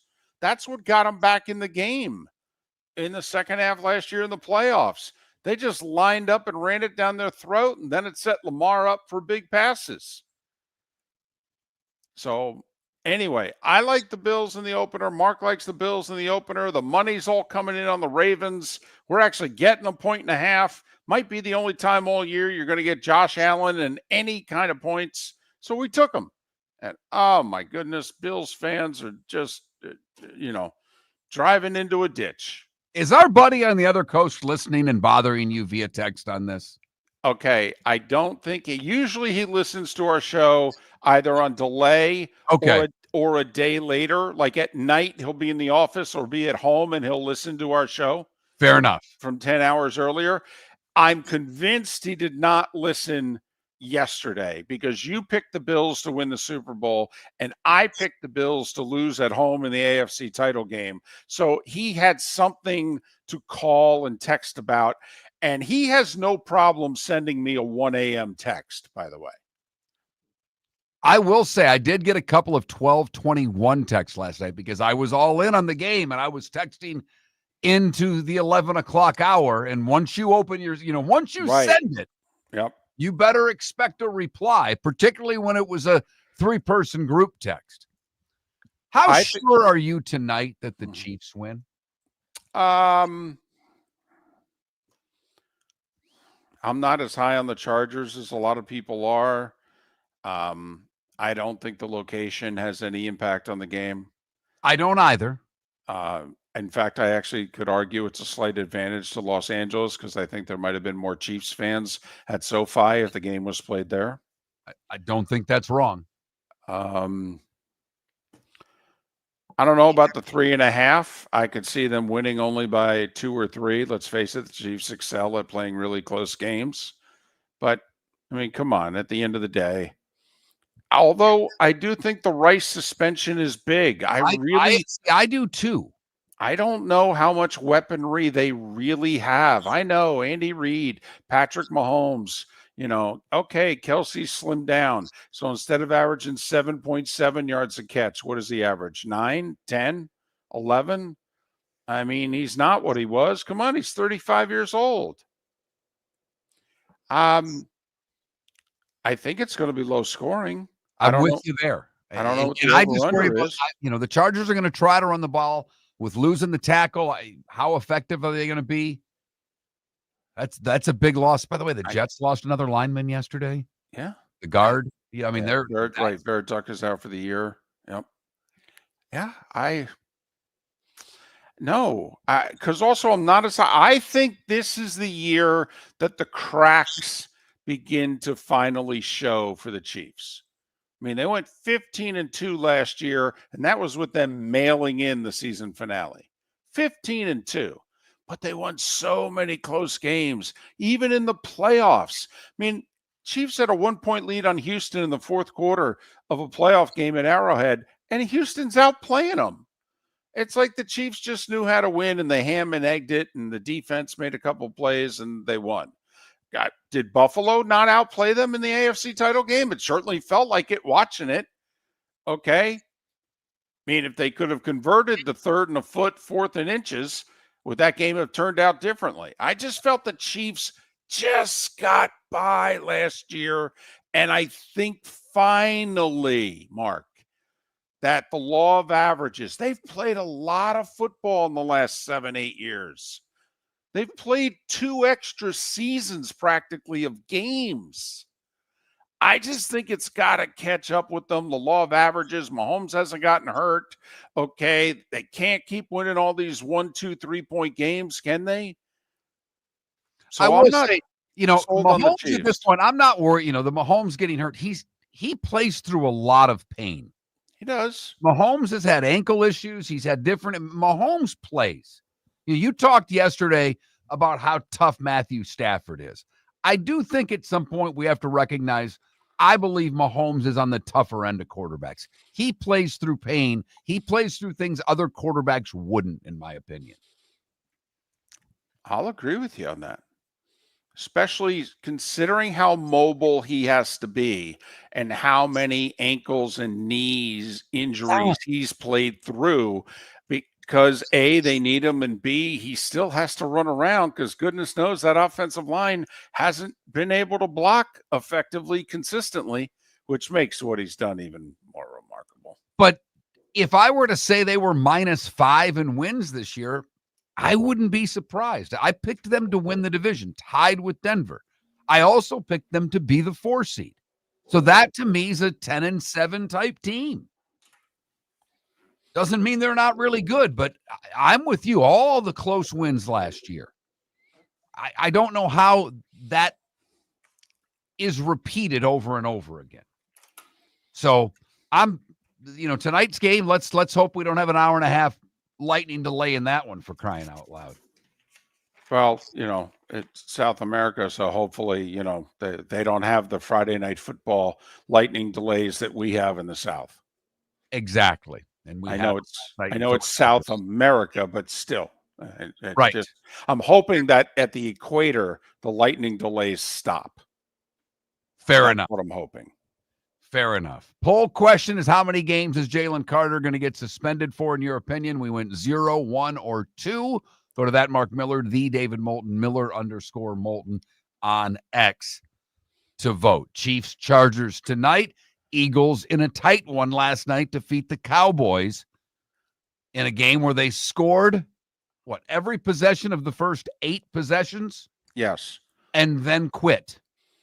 Yes. So the Cowboys in the first half went touchdown, touchdown, field goal, field goal. The Eagles in the first half went touchdown, touchdown, touchdown. All right. Eagles got the ball to start the second half, kicked a field goal. 8 possessions into the game, we had 8 scores. On the 9th possession, the Cowboys had the ball at the 10-yard line, fumbled. Then we have a lightning delay of over an hour. So remember, we've had 9 possessions, no punts. We come back after the lightning delay. We have 6 consecutive punts and a turnover on downs to end the game. I mean, that's a messed up game. If you're a gambler, that's got to shake you. I mean, the over-under is 47.5. It's at 44 with a third of the game left, and we haven't seen a punt, and nobody scores again? Wow. So I get a direct message on X last night, and a lot of people don't want to post things directly to me, which I don't know why, but they send you or I a direct message. And it was early in the game, and I blame Tater Tots on X for you losing the over-under. Because at 9:12 p.m., he sends me a direct message that says, the over is a good call so far. Pops, Moulton, or your call? I can't remember. I just responded, Pops, it was your call. I actually picked the under and thought I was done. And so I blame Tater Tots on X for this, David. He gave you the kiss of death. He was cashing the ticket way too early. Way too early. If I thought I was of any importance at all, this is when I'd say, during the lightning delay, word spread that I had picked the over. But wow, honestly, what a remarkably strange game, from the spitting to the scoring to the lightning to the nobody can cross midfield. I mean, wow. Right. And okay, the defense got an extra hour of rest to regroup, but the way that game was going and having to sit for an hour, I actually thought it was going to benefit the offense, not the defense. I really did. That's how little I know. I'm going, well, they can just keep scoring. The defense going to get now they got to sit. They're going to get tight. There's going to be opportunities, and then it was all defense after that. Well, I was laughing. I'm like, how many defensive adjustments can you make when you can't cover CeeDee Lamb? Okay, and then how many defensive adjustments can you make when nobody can run down Jalen Hurts? By the way, CeeDee Lamb catch the ball, because he was uncoverable last night. Yeah. Yes. He was uncoverable. Whatever they did, they wanted to run man, didn't work. They wanted to run zone. Yeah. He was open damn near every play. The other thing, too, just advancing this forward, because we all know that the Eagles love every type of controversy. And I don't mean the team so much. I mean their media and their fans. A.J. Brown, 1 target, 1 catch, 8 yards, and the pass was in the 4th quarter. David, I want you to put that in the memory bank, because if he's not getting the ball more, he's going to start reading the book again. How many catches did the number 2 receiver have? I think he had 2. Right. These are 2 wideouts making $50 million. I believe they had 3 catches for under 30 yards. Now, Sirianni after the game. 4 catches. Sorry, you were close. He had 4? Well, Devontae Smith had 3 for 16. Brown had 1 for 8. So 4 catches for 24. 24 yards. Right. Just put that in the memory bank. That's all I'm saying. Now, Sirianni was asked about it after the game, and he said they're both very unselfish. All they do is care about winning. Okay, what we were doing was working, and they're on board. And they are week 1. And as long as you're winning, because they're getting paid, they got their money. Okay, so they should be good. But deep down, they are wide receivers. And you know what every wide receiver's middle name is? Diva. At some point, they go, give me the damn ball. Keyshawn said it a long time ago. They've kind of all followed. Jalen, you're making over $50 million a year. Can't you spread it around a little bit? Come on now. Give me a little something. Give me a taste. So we'll see. We'll see. It's early. And by the way, those 4 catches between Smith and Brown, they caught all of their targets. They didn't miss a ball. They were targeted a combined 4 times. They made 4 catches for 24 yards. It's not trying to knock the Eagles, but we all know what the Philadelphia media and their fan base will do if anything goes awry. So I'm just pointing that out after last night's game beating Dallas 24-20. Miller and Moulton. Pat Kirwan coming up in about 7 minutes' time. We'll get into the entire NFL Week 1 schedule. Bunch of division games. Solid game tonight. Division game between the Chiefs and the Chargers. Sunday afternoon in the 425 slot. You got Green Bay and Detroit. Sunday night, obviously, Ravens and Bills. Monday night, Vikings and Bears. The new look Bears, what they're like. And then you got the Bucks, the Jags, and the Dolphins. All with big games.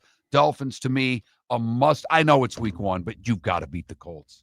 If we're going to take you seriously, you've got to beat Danny Dimes, David. Well, it's not just getting mocked for losing to Danny Dimes. You then get mocked for losing to the Colts because the running joke is they can't beat anybody on opening day, but suddenly they can beat you. How badly do you suck? Pat Kirwan to talk about week 1 in the NFL next. American Paint Supplies is your one-stop shop for all your coating needs and has been for 30 years. American Paint Supplies is also your #1 Festool dealer in Southwest Florida. If you are a builder, cabinet maker, painter, or power tool enthusiast, Festool craftsmanship can be found at American Paint Supplies. Celebrating 30 years of service, and Festool is celebrating 100 years of excellence. Come to American Paint Supply for a perfect pairing of service and expertise on 6100 Shirley Street, Naples, off of Pine Ridge, or online at AmericanPaintSupplies.net. So I asked him at Floormeisters, hey, what do you want me to tell everyone for September? He says, well, tell them I just bought 100 pallets of Core-Tech. So I've got so much of it, I can keep the prices low. Plus, installation's always available. Delivery's always available. And tell them Floormeisters has colors, 15 of them that no one else has. Floormeisters in Naples, next to Costco, whether it's carpet, tile, or Core-Tech. The best flooring, best service, at the best prices. Floormeisters. Floormeisters.com. Mark Miller for Sleep Treatment Direct. They are helping me with sleep apnea. And by helping me, I mean curing me. No more CPAP machine. No more snoring. No more tossing. No more waking up exhausted. Their expert team got me the right treatment, fast and hassle-free. If you want to feel energized and get rid of your snoring, call Sleep Treatment Direct today. 444-1741. That's 239-444-1741. Sleep Treatment Direct. Sleep safe and sound. Think we only fix windows? Think again. Your local Glass Doctor Home and Business does so much more to upgrade your home. We custom build stunning shower and bath enclosures, install sleek glass doors and windows, and can bring fresh life to foggy or cracked panes. Need a glass tabletop or a statement mirror? Yep, we do that too. If it's glass and it's in your home, we're the team to call. Call the Glass Doctor, we fix your pains. Oh, yeah. When you're craving the real taste of Chicago, there's only one name to know. Jimmy the Beef Guy. We're talking tender, juicy Chicago beef sandwiches. Whether your party's for 10, 100, or 200, bring game day to your house with Jimmy the Beef Guy. The catering packages come with the beef, the gravy, the peppers, the bread, everything you need. 2 convenient locations, Fort Myers and Bonita Springs. Skip the ordinary and bring the beef. Jimmy the Beef Guy, Chicago flavor, Southwest Florida style. Call today or visit jimmythebeefguy.com. Tell them Miller and Moulton sent you. If you're a business who targets men, please know there is no better and more economical way to reach your target audience than us at Miller and Moulton. So let us help you make money. You can reach out to Mark at that Mark Miller or me at the David Moulton on X, or text us at 21,000. We have a proven product, a good reputation, and lots of quality segments that we can attach your company's name to. Miller and Moulton, we're like that old pizza box. You've had the rest, now try the best. Miller and Moulton, millerandmoulton.com. This is Miller and Moulton.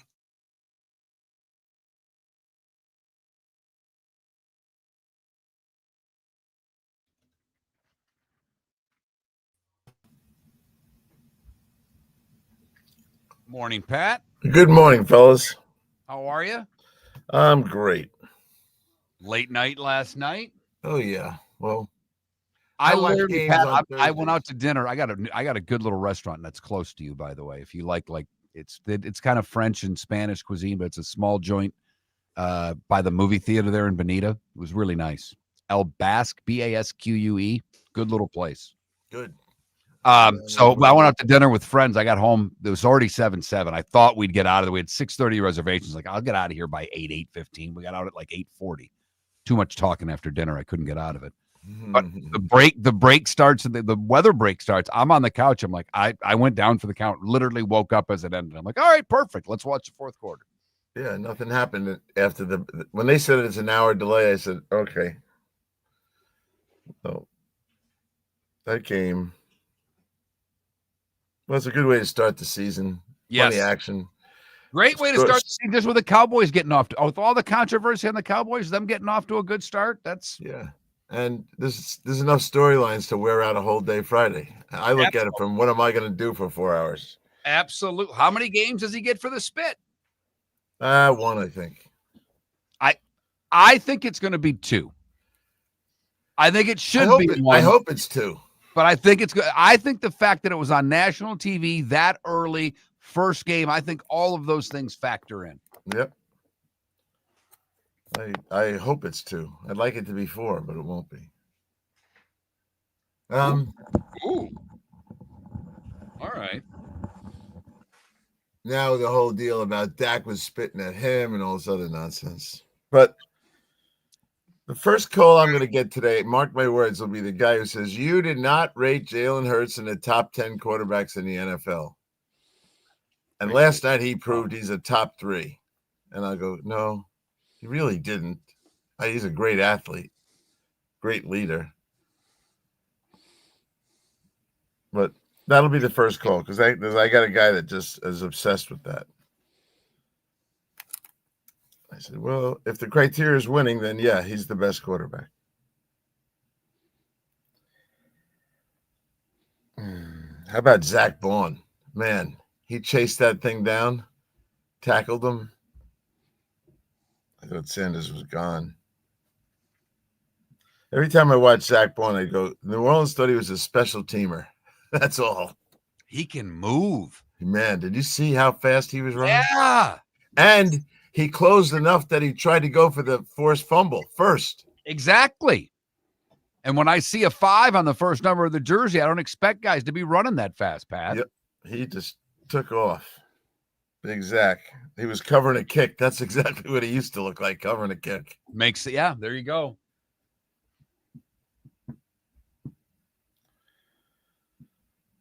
Yeah.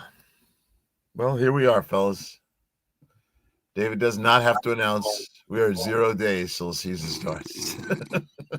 We're -1. You.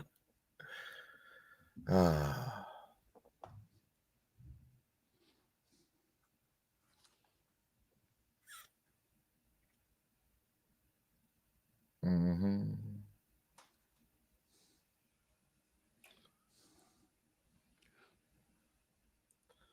And I'm pumped for tonight's game because I want to see what the Chiefs are like this year. Yep. Here we go. All right. Great.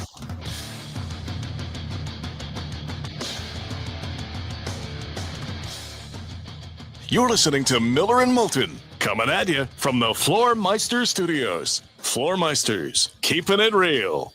And now, here's Mark Miller and David Moulton.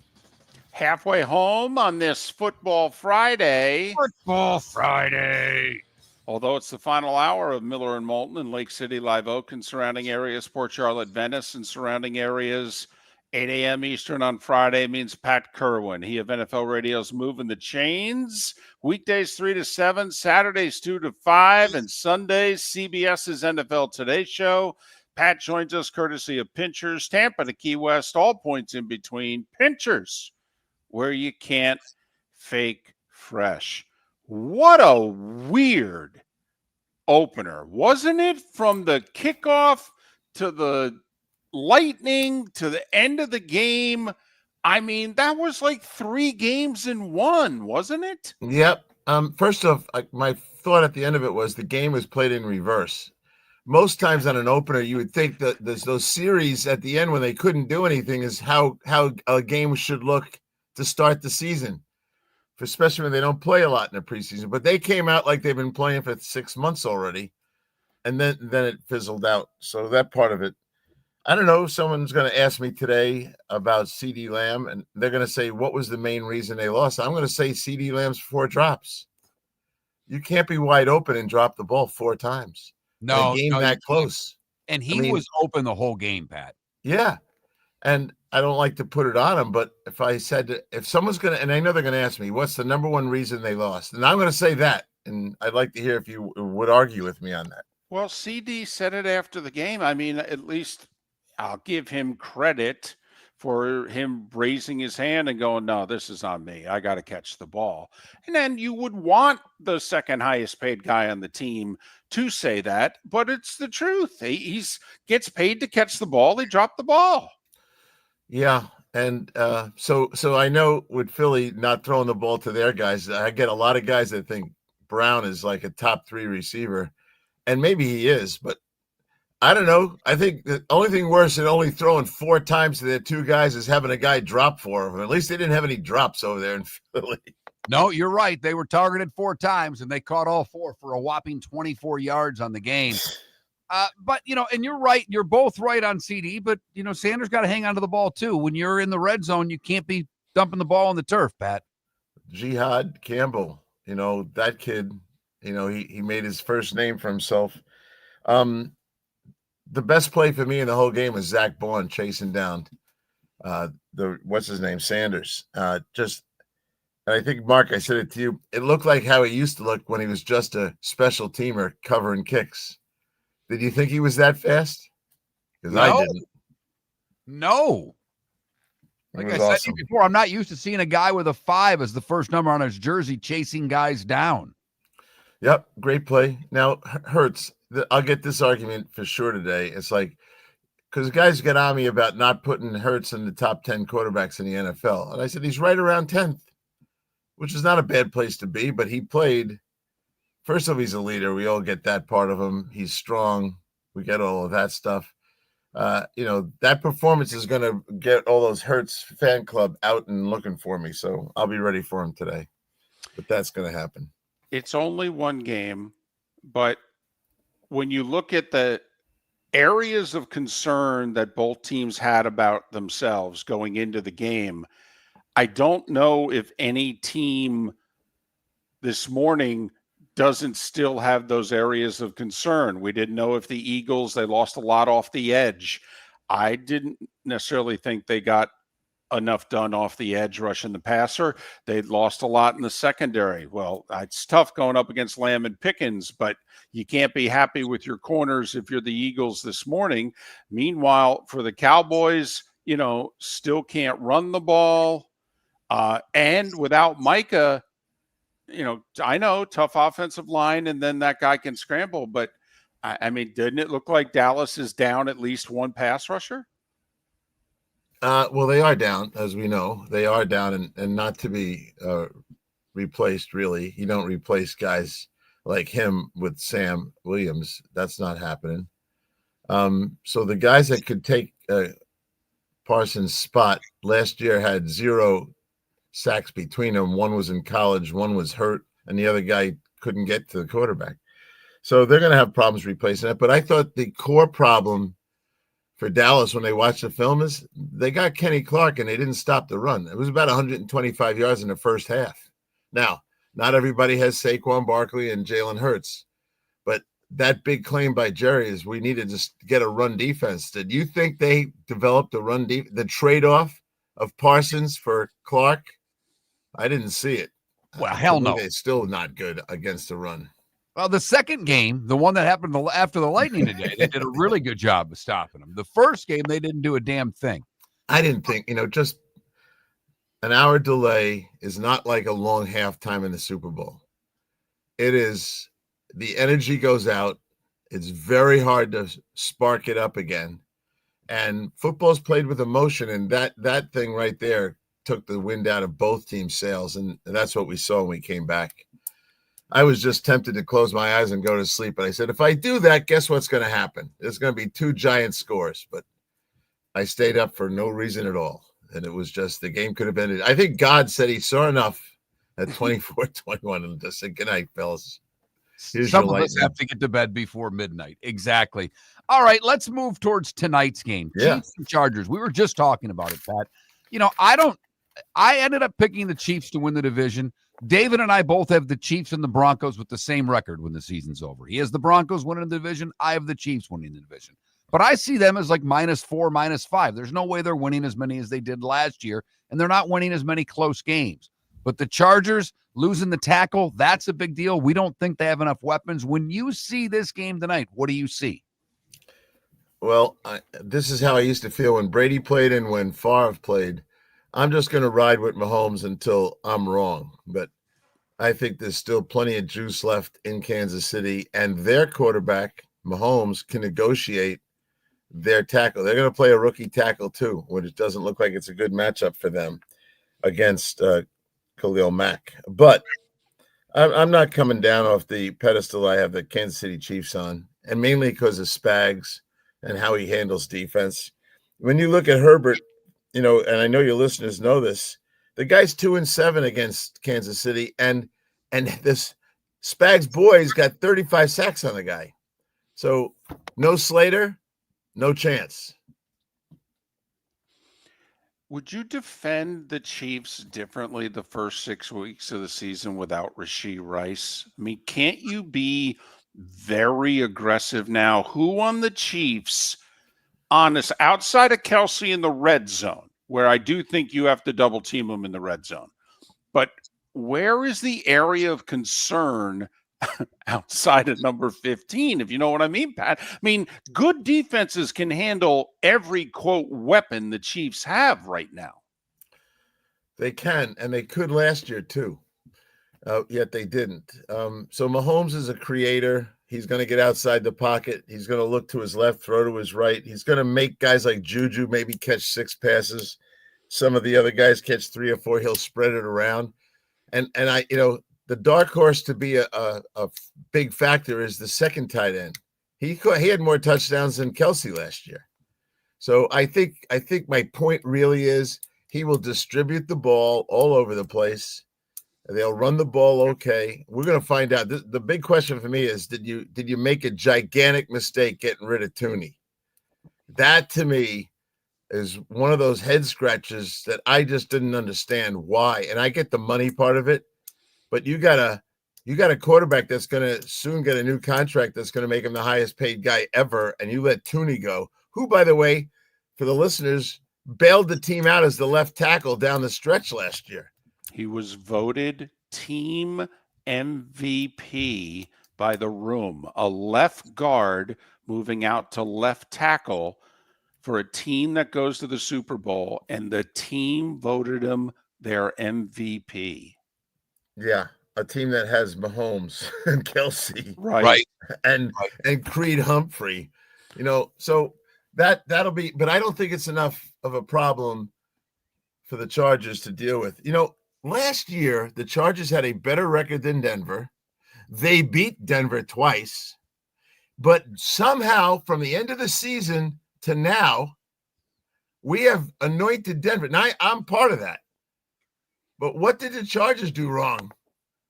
They were good last year. 11 wins. I think we're of the opinion the Chargers, the skilled areas aren't good enough, but the Broncos and Chiefs split last year. Sorry. The Chiefs didn't care in the last game. So it's hard to count that. But the Broncos, that was the field goal game. There's, the close wins. I think there's a lot of it. I think Pacheco has a big night tonight for the Chiefs. I think he's going to be a big part of their offense. Let's get to a couple other games, or at least a game or two before the break. We've spent a lot of time talking to you about this game, Bucks and Falcons. You talk to both coaches regularly. You've got a good rapport with both of them, but you've talked about, we've got Wirfs out for Tampa. Both the right tackle and the backup are out for Atlanta. And you've mentioned a million times, Cousins got the job done a year ago, not Penix. I think Bowles throws a lot of different blitzes at Penix. I'm interested to see how the young quarterback handles the Tampa defense. Well, there's the problem. It's the young quarterback. And I like Penix a lot, but I have watched Todd Bowles. He'll have 15 different blitzes. He'll never show the same blitz twice. He will bring a lot of pressure against Michael Penix. And Wilkerson's sitting over there at right tackle, the third string right tackle, and Hassan Reddick, who really he disappeared for a year or two. But he's real close with the head coach. Hassan Reddick should have a big day. I would not bet against Baker Mayfield in a situation like this. He won a lot of games last year without one of his receivers, and he still has Michael Evans out there. I like Tampa in this game. I also think I'm not big in pro football and revenge, but they got swept last year by Atlanta when our friend Cousins tore him up. And I asked you guys last week, do you think Penix could match that performance of Cousins? And the answer was no, and it's still no for me as well. No Tristan Wirfs. Charlie Heck is going to have to block probably Jalen Walker sooner or later. Ebikite as well, but Charlie will be better. When I went down to camp, I really watched Charlie the whole time because I knew Wirfs wasn't going to be playing. And he's a functioning player. He can handle it. He's a good holder, all that stuff. I like Tampa Bay, but I think it's low scoring. Ooh, interesting. Yeah. Okay. Because I actually think it'll be higher scoring. But Bucks, by the way, Mark picked them in one of his 5 picks, against the number for non-entertainment purposes only. You know what we're talking about here. Yes. Miller and Moulton, more with Pat Kirwan on the other side. We'll go through the rest of the games, and we'll get him to answer our poll question. Jalen Carter, spitting. How many games will he be suspended? 0, 1, or 2? If you're a business who targets men, please know there is no better and more economical way to reach your target audience than us at Miller & Moulton. So let us help you make money. You can reach out to Mark at that Mark Miller or me at the David Moulton on X, or text us at 21,000. We have a proven product, a good reputation, and lots of quality segments that we can attach your company's name to. Miller & Moulton, we're like that old pizza box. You've had the rest, now try the best. Miller & Moulton, millerandmoulton.com. For over 50 years, the Nolan family has been dedicated to protecting local families. Nolan Family Insurance is a second-generation independent agency that specializes in home, flood, auto, and boat insurance. They take the time needed to explain your coverage options and answer your questions so you can make an informed decision that's right for you. If you're looking for an agency that treats you like family, call 941-639-1122 or go to nolanagency.com. That's 941-639-1122 or nolanagency.com. Well, I asked him at Floormeisters, hey, what do you want me to tell everyone for September? He says, well, tell them I just bought 100 pallets of Core-Tech. So I've got so much of it, I can keep the prices low. Plus, Installation's always available. Delivery's always available. And tell them Floormeisters has colors, 15 of them that no one else has. Floormeisters in Naples, next to Costco, whether it's carpet, tile, or Cortec. The best flooring, best service, at the best prices. Floormeisters. Floormeisters.com. American Paint Supplies, for nearly 30 years, is your one-stop shop for all your coating needs. If you are a designer, a contractor, a professional painter, or a weekend warrior, American Paint Supplies is the place where experts go to get expert solutions. At 6100 Shirley Street in Naples off of Pine Ridge, American Paint Supplies delivers the best solutions with the best products with the best support. Meet Gene and his team today at American Paint Supplies. Call 239-566-2700. That's 566-2700 or online at AmericanPaintSupplies.net. This is Miller and Moulton.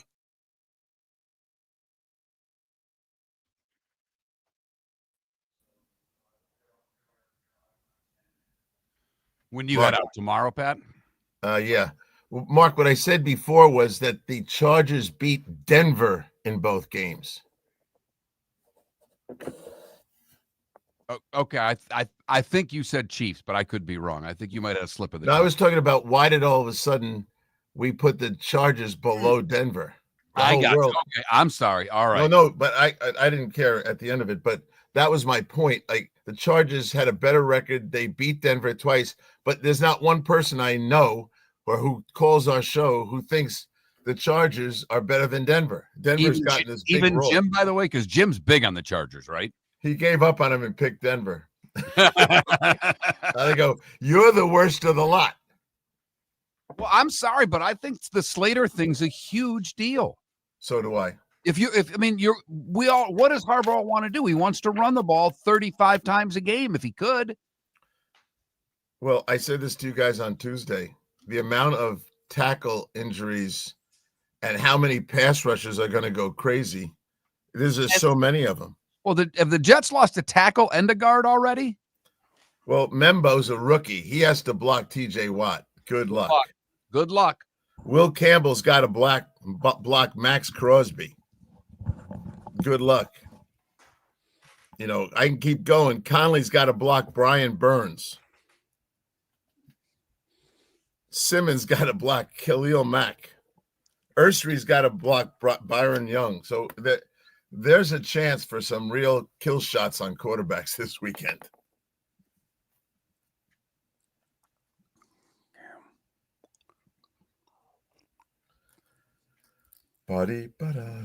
Yeah, so that was what I meant when I said it to you, but I didn't care when you said they split because I was talking about the Chargers. I misunderstood you. No, that's all right. Because I was just like, I said, why did everyone stop believing in the Chargers? And it is Slater, but they were not believing in the Chargers when Slater was healthy. Two things. They kind of staggered down the finish last year, kind of like those of us thought they may have overachieved record-wise as to really how good they were. And then, obviously, they were awful in the playoff game versus Houston, whereas, Denver was a little more competitive at Buffalo. Not much, but a little more. It didn't look as bad as the Chargers looked awful. I know with Mark and I, for as much as I felt Denver needed to take a weapon in the first round when they took the corner, I don't think the Chargers' weaponry is nearly good enough. I don't think so either. Outside of the tight end. Okay. Right. I mean, if they would have a one, McConkey could be a really good two. Right. Yes, he's not a one, but he's a one there. Right, but he'd be a great two. Yep. I just don't think he's a one. And would you take Bo Nix over Justin Herbert? I would not. No, although this is where Harbaugh's offense versus Peyton's offense, I think Sean gets more out of his quarterback than Jim does. Jim doesn't want to get more out of the quarterback. I know that. He wants the quarterback to be like him. I know that, but that's who J.J. McCarthy is. That's a reincarnation of Jim. I understand, but the quarterback's the best player he has on offense. I think he needs to use him better. Yep, and I wish Justin would go to his office and close the door and tell him that. Because here's the other thing. Who's the offensive coordinator? It's Knapp. Well, we saw what he did. He did great things for Lamar. But at some point, Lamar finally said, dude, we got to open this up. Yeah, well, Jim's brother said it. Take it easy. Yeah. You've taken us as far as you can take us. Right. Go to my brother. That's what he Yes. did. Yes, he'll love you more than I will. Yeah. I can get you a job there. Smile and leave. Oh, yes. Couple games are hard. Oh, yeah. I'm going to stick with Miami, but I was really thinking about the Colts. Yeah, I actually think Indy's going to win. I thought so too, but at the end of the day, I cannot take Danny Dimes in that game. I'm sorry. I think the difference could be unless they put Minka on Tyler Warren might eat them alive. You talk to the Steelers, they say, go ahead and do it. Welcome back to Miller and Moulton. Text the guys what's in your mind at 21,000. That's 21000. And now, here's David Moulton.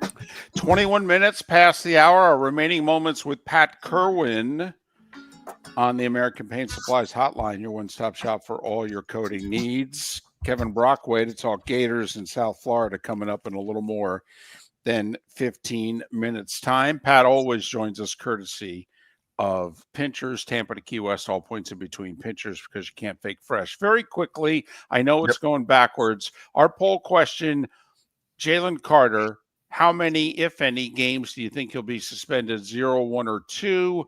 T.O. spit on somebody 20-plus years ago. He got fined. Romanowski 30 years ago on Monday Night Football, so it was a big deal. He spit on J.J. Stokes. He only got fined, but it's 30 years later. Do you think things change? Well, what I want is 2 game suspension. I think we'll get 1. For the, the whole country is watching. It was literally the first play of the game. Seriously, we're going to start the NFL season off with that. So there's a little controversy about what Dak was doing, and was he part of that, and did he instigate it? Oh, so that's all nonsense. A 1-game suspension, because I'll tell you about the NFL, and I know you guys did it. Did you watch Jalen when he was being walked to the locker room? Because the NFL didn't like that scene. He had a big smile on his face. They're into remorse. And if you look like, hey, he got what he deserved, and that's how they'll look at it, they'll suspend him for a game. All right, let's get to some of the games. Let's start with the Dolphins and Colts. I'm fascinated by this one because Miami has the ability outside of a Thursday night game at Buffalo to get off to a really good start, like a 4-1 start, and they'll need to. We've all watched the Dolphins collapse at the end of seasons, either to just barely get into the playoffs or just miss the playoffs. This is one, and I know it's week 1, Pat, but this is one they've got to get. These are 2 8-9 teams from a year ago. When you look at this game, what do you see? I was really back and forth on this one. I'll go as quickly as possible here. I'm going to land up with Miami. Tua is going to play in the game.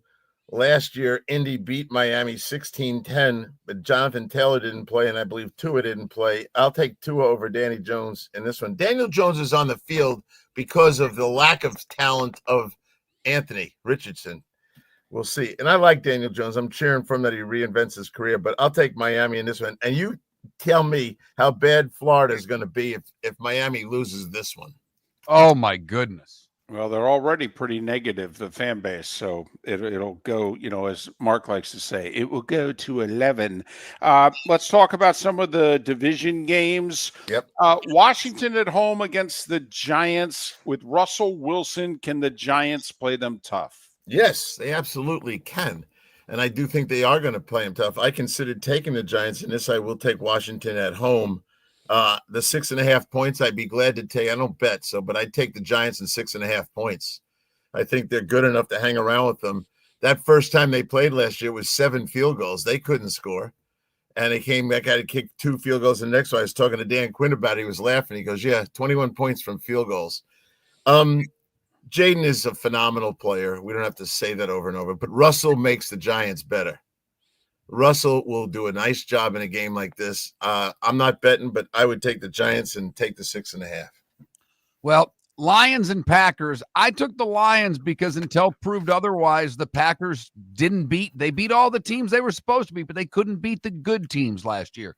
They have to prove to me they can beat the Lions. When you look at this game, do you agree? I totally agree. I'm taking Detroit in this one. I think Detroit runs the ball 35 times. Kenny Clark is gone, and so is Slayton, who's the big guy who was 340 pounds. They had a hard time stopping the run with those guys. I looked at who's going to play. I'm not convinced that they're going to stop the run game, and Detroit will go in there and pound Gibbs and Montgomery inside, and then wherever Parsons is, I promise you they're going to run the ball right at him. And that's how they're going to take the steam out of his sails. I like Gibbs and these guys, and I'm not a big Jordan Love guy, so I'm not taking the Packers. I like Detroit. 49ers, Seahawks. Pat, we'll just say it. Mark and I have no read on the NFC West at all. He picked the Niners and the Rams to be playoff teams. I picked the Seahawks and the Cardinals. We both have no idea what we're talking about in this division. What do you think of San Francisco at Seattle? I talked to Mike McDonald yesterday. He's excited about the season. He says that our friend Sam Darnold's looking good. Sam Darnold did throw 2 touchdowns last year to beat the 49ers, but I'm betting on Brock Purdy. Brock Purdy has not lost in Seattle. He's 3-0 up there, and he's averaging 29 points a game. I like Purdy and those guys. Now, McCaffrey, I hope he's healthy enough to go the distance here. That's kind of what I'm betting on. I also like Fred Warner. Fred Warner has done a nice job playing against these guys. He has 100 tackles in his career against them. George Kittle's on a 4-game winning streak against Seattle, and if they run out of receivers, they'll just throw to George all day long. And they cannot block Nick Bosa. Go check what he's done against these guys. How about this? 10 games by Nick Bosa against those young tackles, 10 sacks, 28 hits on the quarterback, 10 tackles for loss. Give me San Francisco. All right. The Bengals and the Browns. We all know that Joe Burrow has struggled in Cleveland. The Bengals have struggled early in the season, so they changed their preseason regimen. Everybody played a little bit more. Don't know how much of a difference it makes. Roster-wise, Cincinnati's better, but will they win? Well, Cincinnati got all their wishes, right? Everyone's been paid. They got Hutchinson back. I thought Burrow's comments the other day, we have no excuses. We got to go out and do it. Cleveland, it's really about Myles Garrett. Myles Garrett is 8-4 against Cincinnati. He's a one-man wrecking crew. His numbers are ridiculous against them. But I do think Cincinnati can negotiate that. I'm not buying that Myles is not going to play and all that stuff with a hip or something. Forget that. He'll play. I don't like where Cleveland is right now. It's a mess. Cincinnati, I picked them to be a wild card this year. We don't lose to Cleveland if you think like I do. They're going to make it to the wild card. Miller and Moulton both have the Sunday night game as the AFC title game. Buffalo and Baltimore. For the record, Mark has Buffalo winning the AFC title game. I have Baltimore. We both have the game in Buffalo. We both like the Bills Sunday night. Your thoughts? Yeah, it's hard to go against the home team in this one. I've been up to Buffalo so many times. There is a home field advantage there. Unlike Mark and David, as we talk about, so many places don't have it. They've got it. I thought when I got done, I did those teams almost back to back. I thought Baltimore had a better roster, top to bottom. But it's Josh Allen, and he's an X factor all the time with all the things he does. I'm worried about Buffalo's cornerbacks. You're not sure about Benford and even Tre'Davious White, so that would be a problem for me. I want Buffalo to win, but if those corners aren't going, which we'd know on Sunday morning or Sunday afternoon at the latest, I would be taking Baltimore. Texans, Rams. Stafford has battled with the back all preseason. We know he's tough as nails, but the Texans have kind of played the no respect card this preseason, is why they're not thought of more highly. Pretty solid game. Rams are a 3.5-point favorite.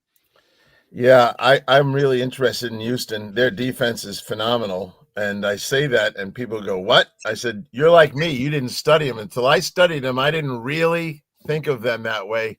And when you do study them, you start seeing they've got all kinds of answers. Stroud, just because you fired a coach doesn't mean you fixed all the problems. He did throw 8 interceptions in his last 8 games. He gets sacked too much. They blamed the coach for that. They did move some linemen off, but they moved Tunsil off. And Cam Robinson may not even play. And if he doesn't play, we're going to see a second-round pick out there. And I don't know if I like that very much.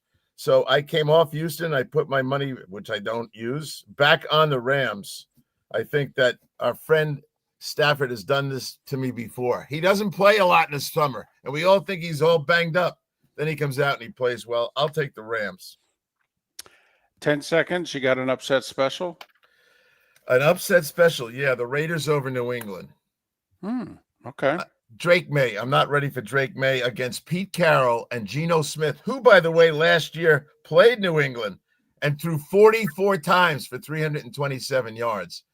Geno versus Drake May. I'll take Geno. And I think Pete will have all kinds of reasons to harass the quarterback.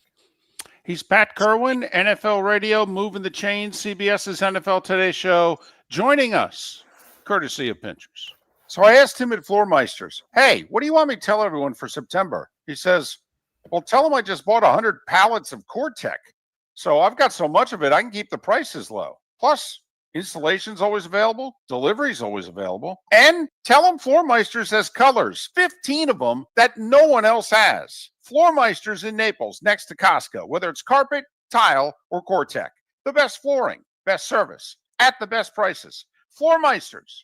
Floormeisters.com. For over 50 years, the Nolan family has been dedicated to protecting local families. Nolan Family Insurance is a second-generation independent agency that specializes in home, flood, auto, and boat insurance. They take the time needed to explain your coverage options and answer your questions so you can make an informed decision that's right for you. If you're looking for an agency that treats you like family, call 941-639-1122 or go to nolanagency.com. That's 941-639-1122 or nolanagency.com.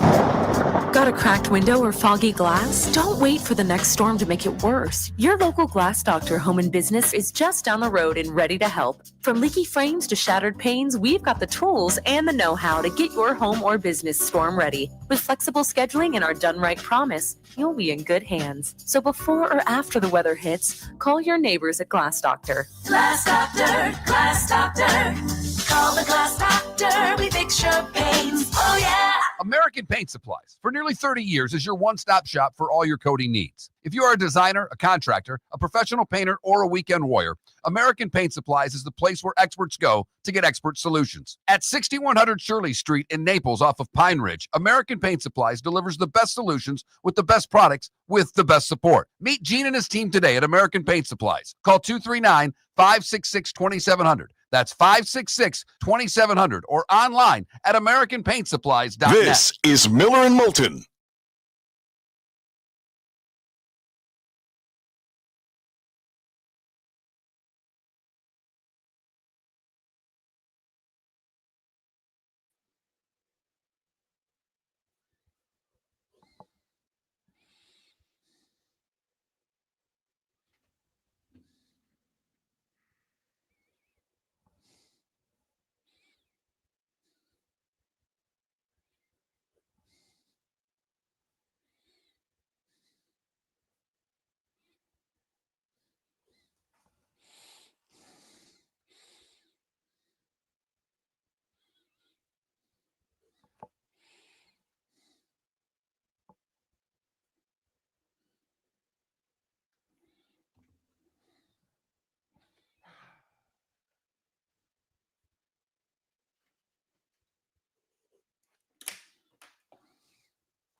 I think it depends on when we ask each other. Okay, we may have, that might be a recurring bet. Okay, I mean, I mean, we're going to be flip floppers. Got that right. Ah, shit. All right, let me call Kevin.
Kevin's on.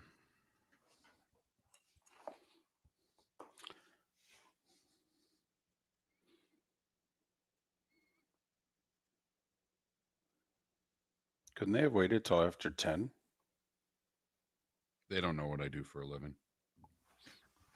And they don't care. Well, I will say, no matter how many times you ask to put it in a file, Right. just They in- don't care.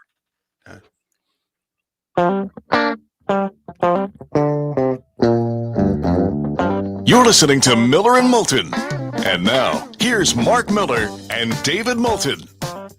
22 minutes until the top of the hour. Miller and Moulton, millerandmoulton.com, Miller_Moulton on X. By the way, top of the bonus hour, Miller and Moulton will go through every NFL game and just make our straight up picks. We already did our betting segment. We'll make our straight up picks on week 1 of the NFL. We both had the Eagles last night, so we're 1-0 straight up on the young season. Kevin Brockway, kind enough to join us once again. He covers the Gators for the Gainesville Sun and for Gannett throughout the state of Florida. You can follow him on X, Kevin Brockway G1, Kevin Brockway G1. Kevin, it's David and Mark. Good morning. How are you? Good morning to both of you. How are you guys? Well, we're doing well. Thanks for asking. Kevin and all our guests, by the way, joining us. American Paint Supplies Hotline, your one-stop shop for all your coating needs. All right.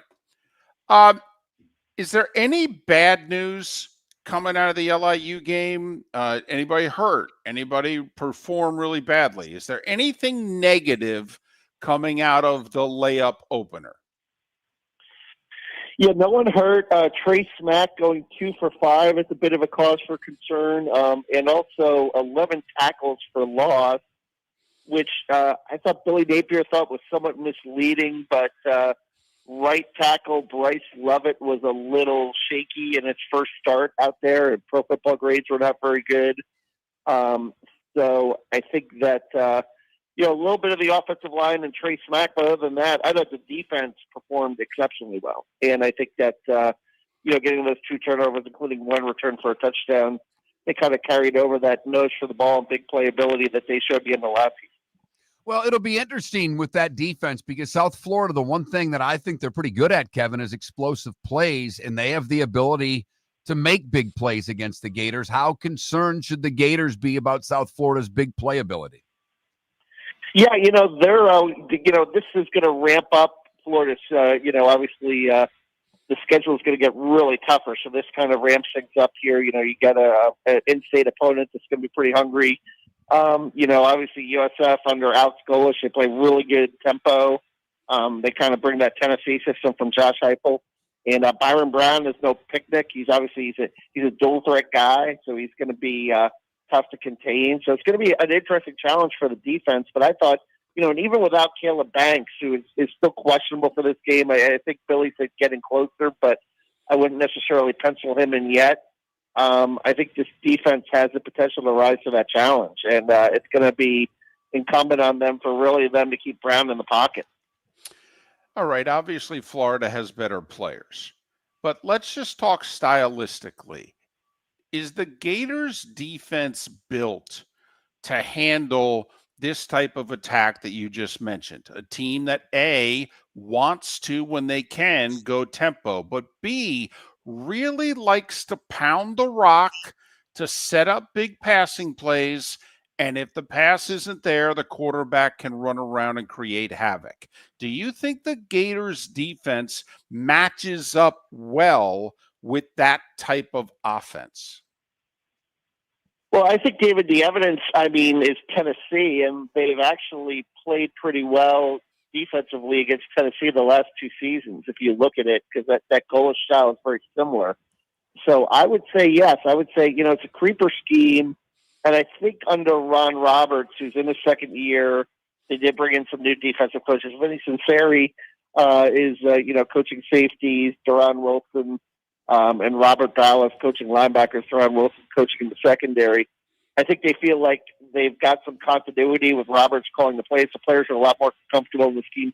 I thought early last year, when you look back at the Miami and Texas games, Texas A&M games, I almost described it as, the defense looked like they were playing in quicksand. They were, playing slow and, thinking about things. And right now they're reacting. So I think that all bodes well for this matchup on Saturday. And they tend to raise their level, play defensively in the swamp too. I think they feed off the crowd that way.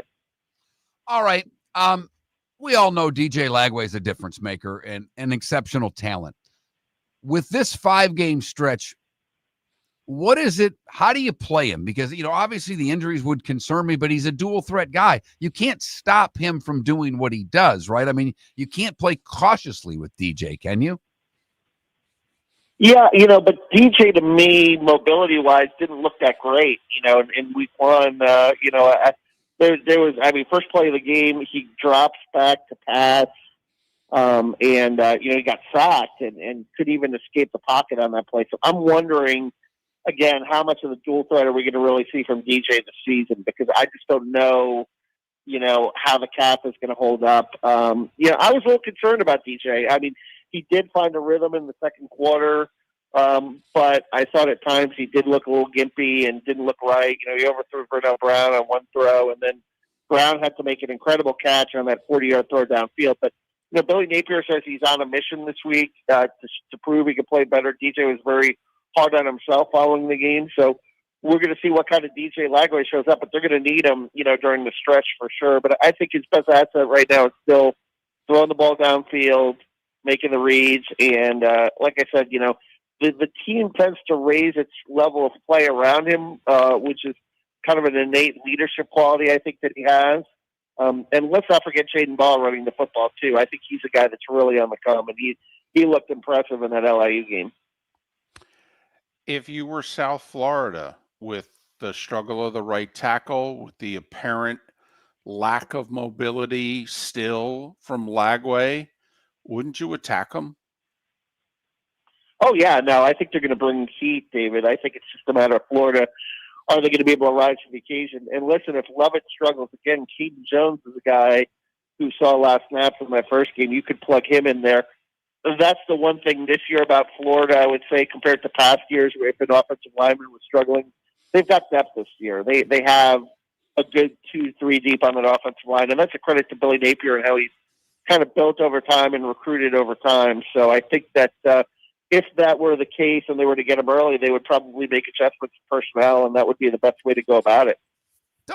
Speaking of that offensive line and the depth, Kevin, at the end of the day, in this game against South Florida, with the gauntlet coming up of these 5 games, Florida just wants to bully South Florida, don't they? Run it down their throat, use those big linemen, and pound a smaller team in submission. That seems to me that would be my game plan.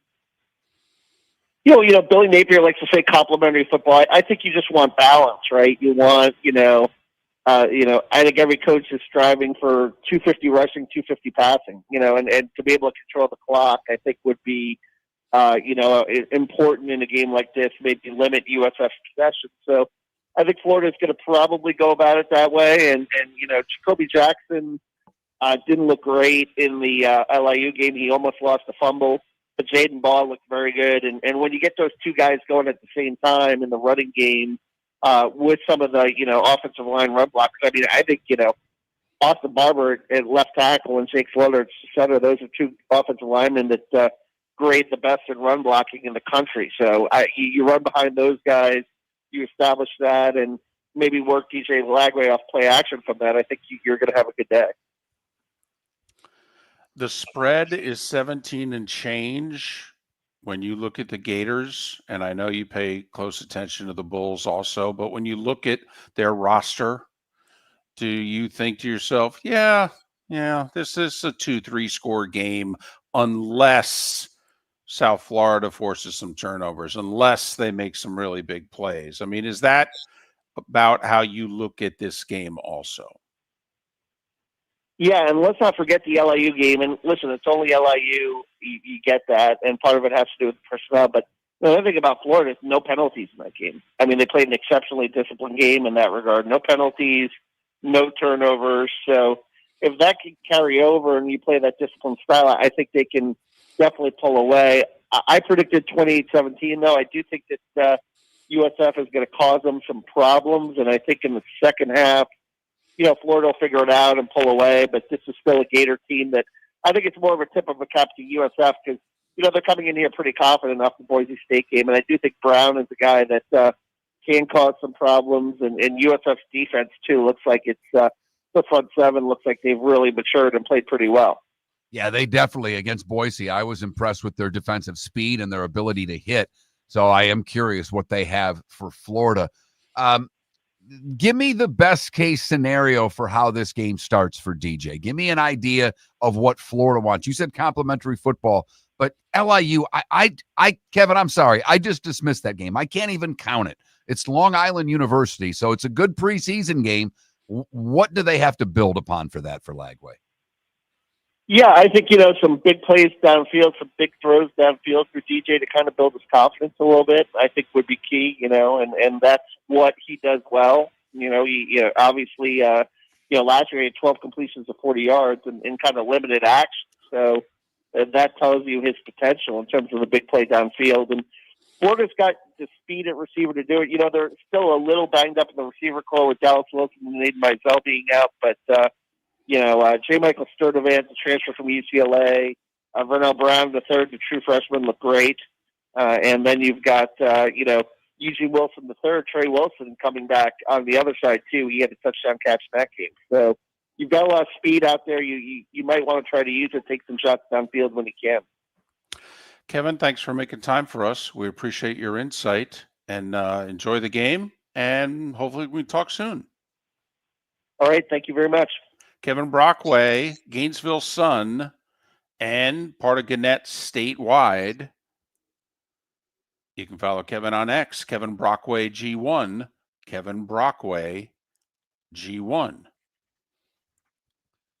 It's tough for me to take anything from the Long Island game seriously. It Right. really is. I hear you. Okay, DJ played well. They did this, they did that. It's Long Island University. I'm with you. I agree completely.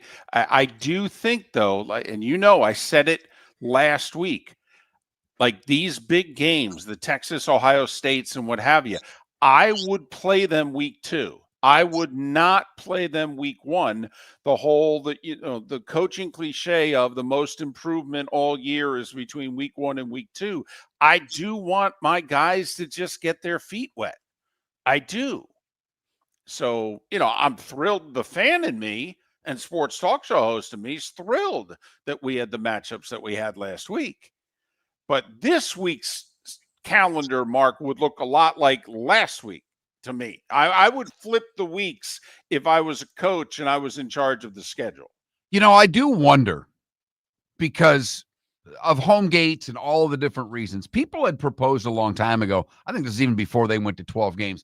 I don't know if they'd add a 13th, but if you want to have these great week 1 and going back to what Brando talked about, do you start August 23rd and let everyone play their Long Island University and give these teams their preseason? Because I think it's important for Florida to have played Long Island University. I don't take anything out of it, but it lets them work some things out and get ready for the season. Well, the other part to this, Mark, what do we say all the time? A, it's a TV show, and B, it's all about the money. What is the relevance of the LIU game? LIU got a check. LIU needs the check. You and I have talked about this all the time. Shouldn't week one, if you want to make week 0 week 1, how about if week 0/week 1 becomes FBS against FCS? And and it would be a really nice gift.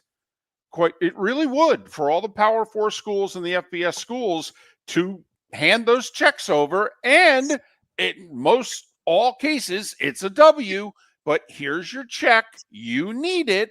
And you need to get your feet wet too. And think about the team you play next week will be a lot easier than the team you play this week, blah, blah, blah. That's what I would love to see. 13-game schedule, fine. But week 1 is FBS against FCS. Here's your check. I think it's an ideal way for all of these colleges to start. One, if it's week 0, we'll still watch our team just to see what they're doing. To your point, David, it's a hell of a gift to the FCS programs out there. It's a big money gift that helps these programs survive. And they get some exposure out of it as well. And besides, Tarleton State beat Army as a 2-touchdown underdog. There's 2 or 3 of those FCS wins every year against FBS schools, which is good. It's kind of like getting the big upset in the NCAA tournament. Why do we keep playing these games? Well, we can get 1 win a year from these 14s, 15s, and now 16s, so we'll keep playing them. And in the transfer portal area, it not only gives those schools exposure, but what else is it going to do, David? It's going to give their top players exposure to maybe transfer to a Power 4 school. So I think there are a lot of benefits to a college preseason game, if you will. I mean, because we look at Texas and Ohio State. They're both going to get a hell of a lot better between now and the end of the year. I mean, that's not their best. It's not close. This the middle of the big 3 for South Florida to start their season, remember. Boise State, Florida, Miami. Is the program now deep enough? Do they have enough bodies that they can handle this type of stretch? Miller and Moulton. On the other side, the bonus hour and our NFL picks. Mark Miller for Sleep Treatment Direct. They are helping me with sleep apnea. And by helping me, I mean curing me. No more CPAP machine. No more snoring. No more tossing. No more waking up exhausted. Their expert team got me the right treatment, fast and hassle-free. If you want to feel energized and get rid of your snoring, call Sleep Treatment Direct today. 444-1741. That's 239-444-1741. Sleep Treatment Direct. Sleep safe and sound. So I asked him at Floormeisters, hey, what do you want me to tell everyone for September? He says, well, tell them I just bought 100 pallets of Core-Tech. So I've got so much of it, I can keep the prices low. Plus, installation's always available. Delivery's always available. And tell them Floormeisters has colors, 15 of them that no one else has. Floormeisters in Naples, next to Costco, whether it's carpet, tile, or Core-Tech. The best flooring, best service, at the best prices. Floormeisters.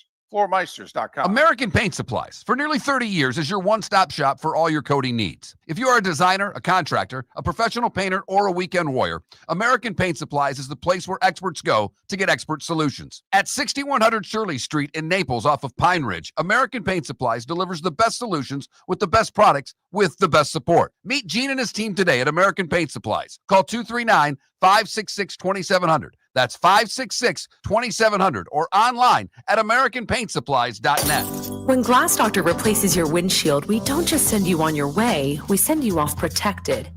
Your local Glass Doctor includes the industry's only 12-month windshield protection plan at no extra cost. That means unlimited chip repairs and even a one-time replacement if needed.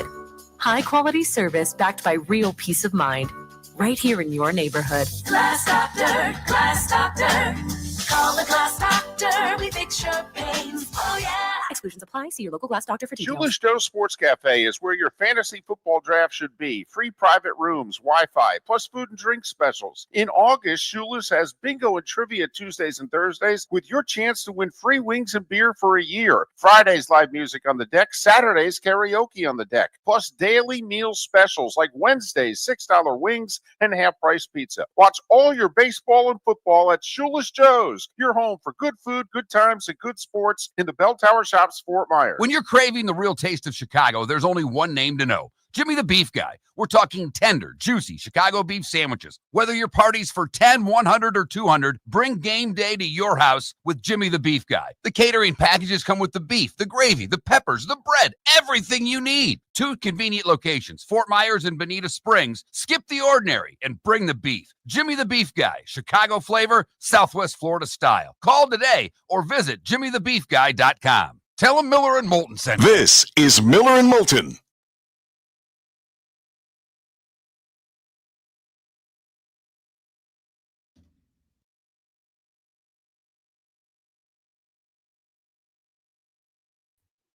Did you hear that?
Adam, that is a big decision. So are you going to put it up Saturday night, Sunday morning? Or is it Gator flag just stay up, period?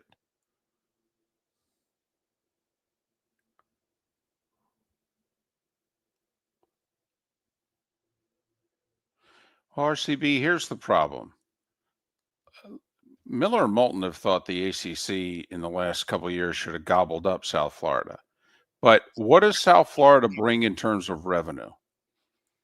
Like you're divvying up the pie one more slice. See, if I was the ACC, I never would have invited Stanford and Cal. I would have invited South Florida and somebody else. And that's the problem, I think, RCB, for South Florida is first off, if they have a really good year, Golish is gone. So then can the next guy keep them what they've become? You know, we all thought Skip Holtz was going to keep what Levitt built, and that didn't happen. So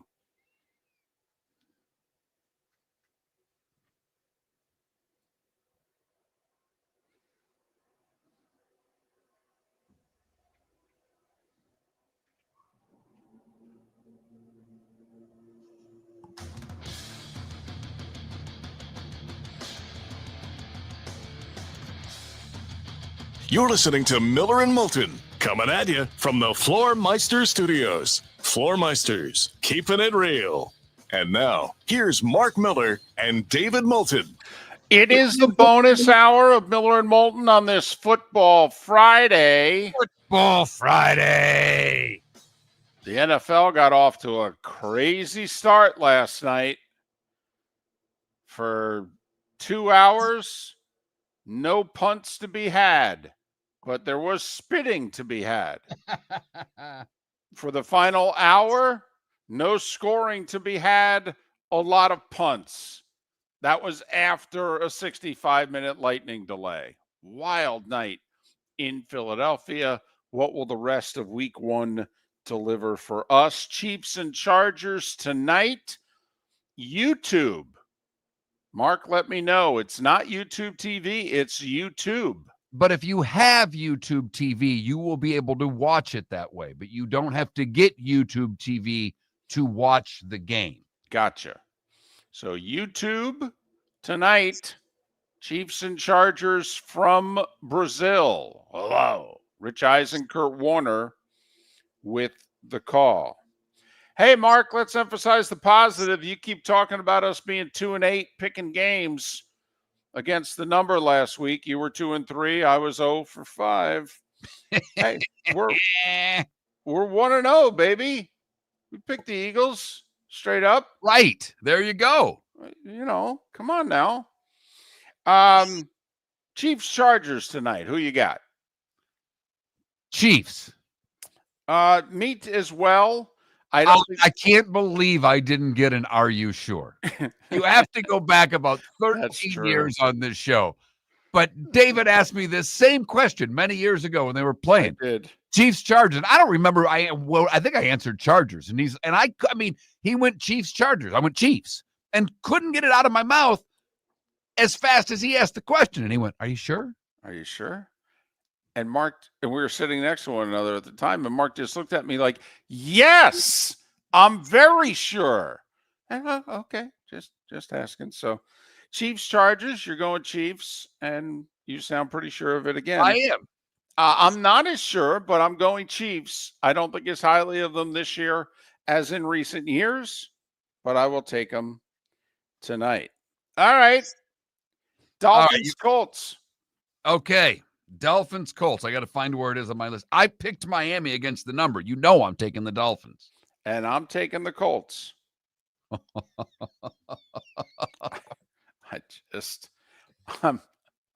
I think their offensive line's a mess. I think the Colts went 8-9 last year with horrible quarterback play. I think Daniel Jones will be okay. Not terrific. Okay. I do think Tyler Warren's going to make a big difference for him. I hope so. I mean, look, I root for rookies. I root for teams to get better. Loved his game in college. Want to see him be a great pro. Hope you're right. Just want to see. I think the Dolphins pass rush is going to be able to get after Danny Dimes. Well, I agree with you. I think the Colts need to make it so that they stay out of those obvious situations. Go with the games you have in front of you. All right, Tampa Bay and Atlanta. We both like the Bucs. We both picked the Bucs. I picked them against the number. Pittsburgh and the Jets. Aaron returns to New York. I love the Steelers in this one. I have the Steelers as one of my 5 plays this week, laying the 2.5. First off, the Jets don't have a home field advantage. Okay, very few teams do. The Jets and Giants do not. I love the show, David, that I saw, but there's like a ticket graph based on who bought tickets. They estimate that 40% of that crowd will be Steelers fans. I think there's a real shot. Yes. I will take Pittsburgh as well. Carolina in Jacksonville. Give me the Jags. Yeah, I'm taking the Jags as well. I do think it'll be a new look Jags. I think there's going to be a lot of running of the football, and I think the Jags fans going to have to get used to it and realize, oh, this is how we used to play under Coughlin back in the day. Got it. But if they can do that and do that effectively, now you do what for Trevor? You give him play action opportunities with gifted receivers. Should open up that offense if they're able to run the ball effectively. Giants in Washington. Look, we both love Jaden Daniels. Do you give your Giants any shot in this one? Yes, I do. They played them very tough twice last year. Lost, I think, by 3 and by 5. I think Washington's offensive line is really going to struggle with the Giants' defensive line. I don't think the Giants have a lot of weaponry, though. And Neighbors, until he proves he's healthy, Mark, okay, I'm not buying the Giants able to win a game like this. I also need to see if Andrew Thomas, their left tackle, is truly, in fact, healthy. I do think there'll be a different. If those two guys are healthy, I think they're a salty 7-win team. If they're not healthy, they're a 4-win team. Arizona at New Orleans. I'm guessing you have the Cardinals going to the playoffs. You and I both have the Saints on the clock, so it seems pretty obvious we're both taking the Cardinals here. I understand in these, guarantee suicide leagues, whatever they're called these days, that, Denver seems to be the play this week. But do you just play Arizona? Do you just play against the Saints for a while? I mean, is Spencer Rattler really going to beat the Cardinals who won 8 games last year? Probably not. I think it's an easy win for Arizona as well. My only thing with those survivor, suicide, whatever league you want to call them, I try to shy away as best I can from road teams. And I know home field isn't what it once was, but I think the Saints are one of the few NFL teams that truly have a home field advantage. And for game 1, their fans will not have quit yet. They will be up and ready for that game. Okay, fair enough. All right, Cincinnati at Cleveland. What do you think, David? Yeah, the Bengals are going to win. I think the Browns are a mess. And I think the mess will get exposed here. All right. In fact, you know what would be a good poll question, Mark? Who starts first? Dylan Gabriel, Jackson Dart? Fair question. Just throwing that out there. And Cleveland could lose a bunch of games off the hop. I have a strange feeling that this game is closer than you think because I'm going to take Cincinnati.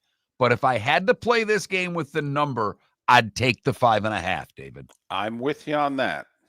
Raiders and Patriots. I feel like Pat stole my thunder here.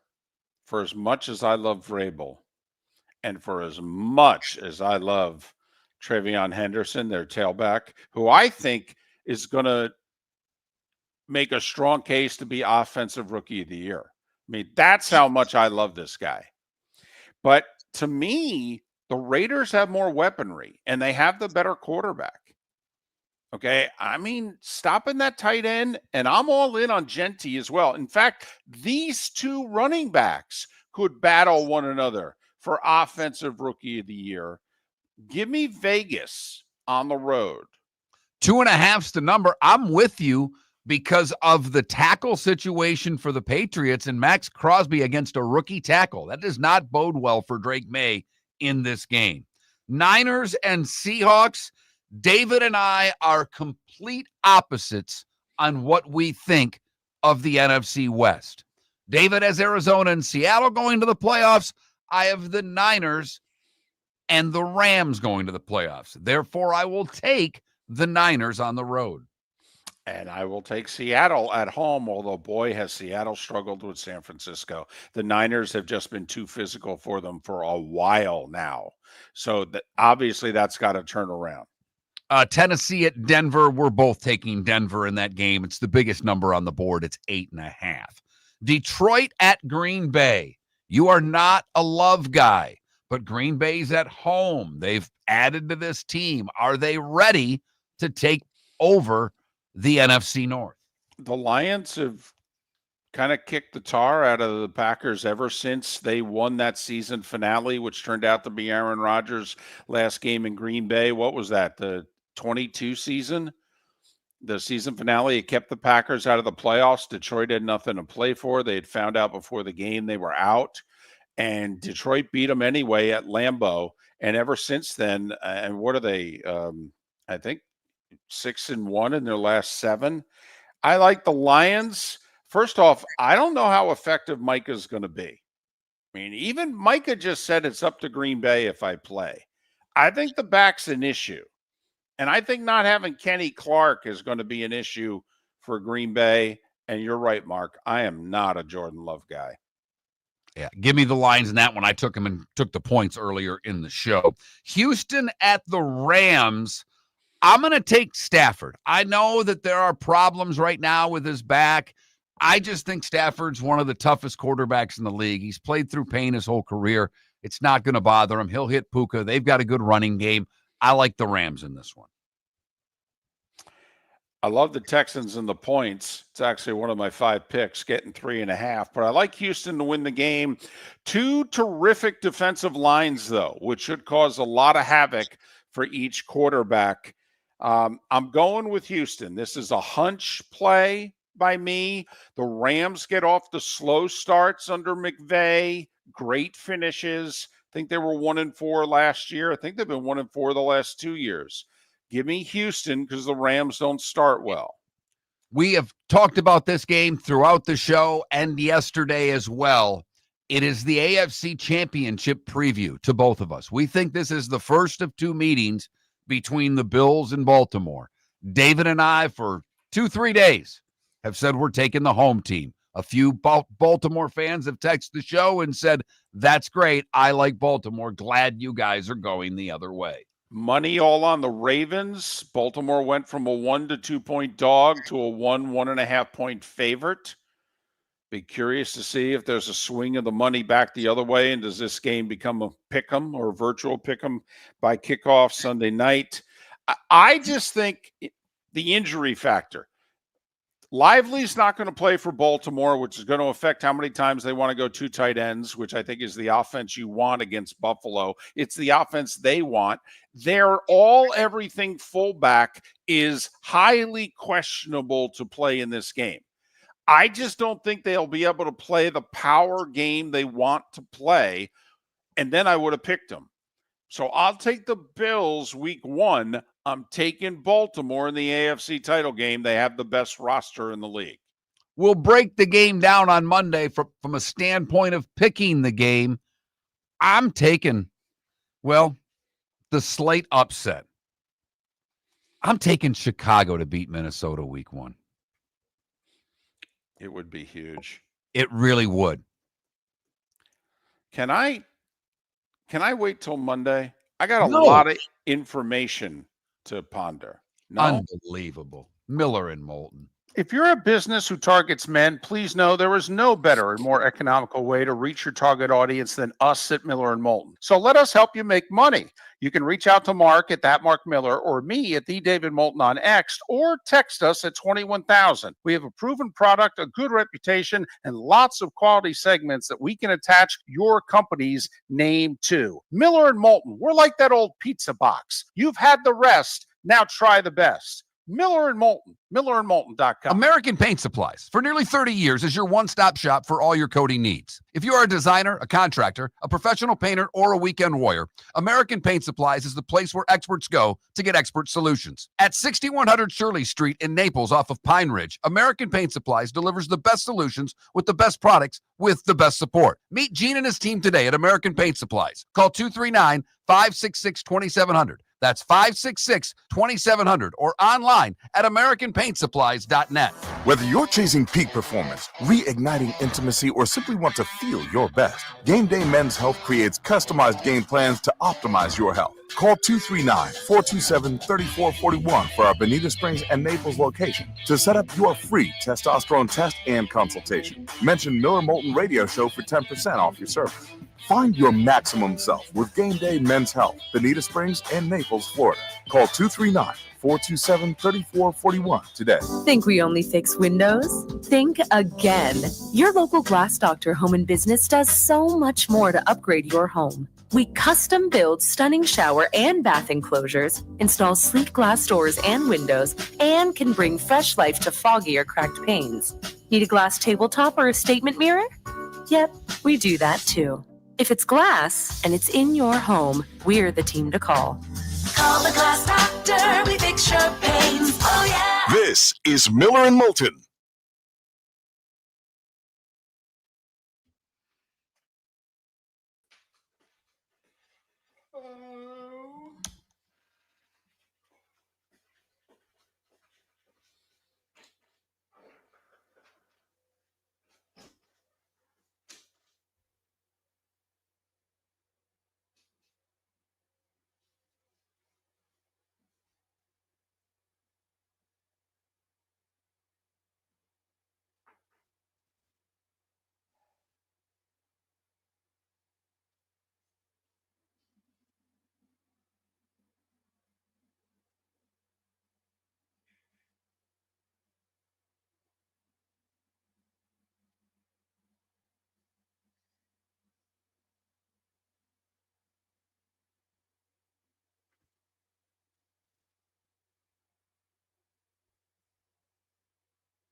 Did you see my text? Yeah, I on Shoeless. Mm-hmm. Yeah, I missed that one. I got to delete it after the show. I don't know why it's doing it. I've got to delete it. They're getting extra spots, so I'm not. No, I know. No, I that's not why I sent you the text. I just because you had found the discrepancy yesterday. So, and I knew you had corrected it.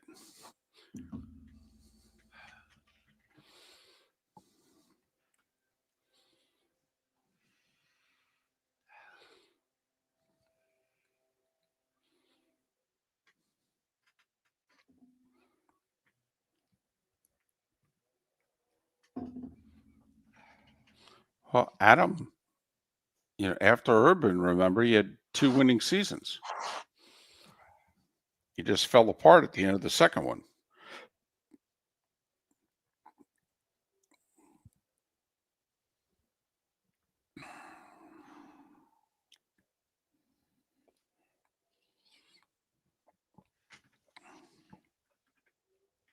Wow, what a terrible shot.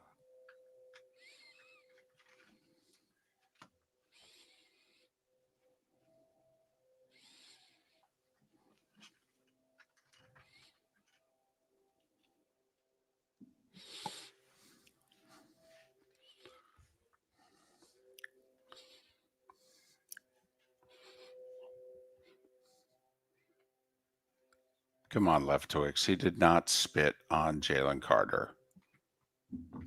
Come on.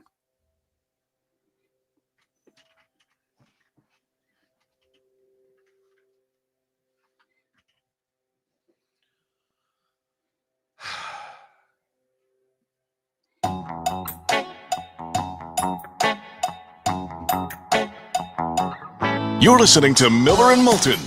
And now, here's Mark Miller and David Moulton. 21 minutes past the hour.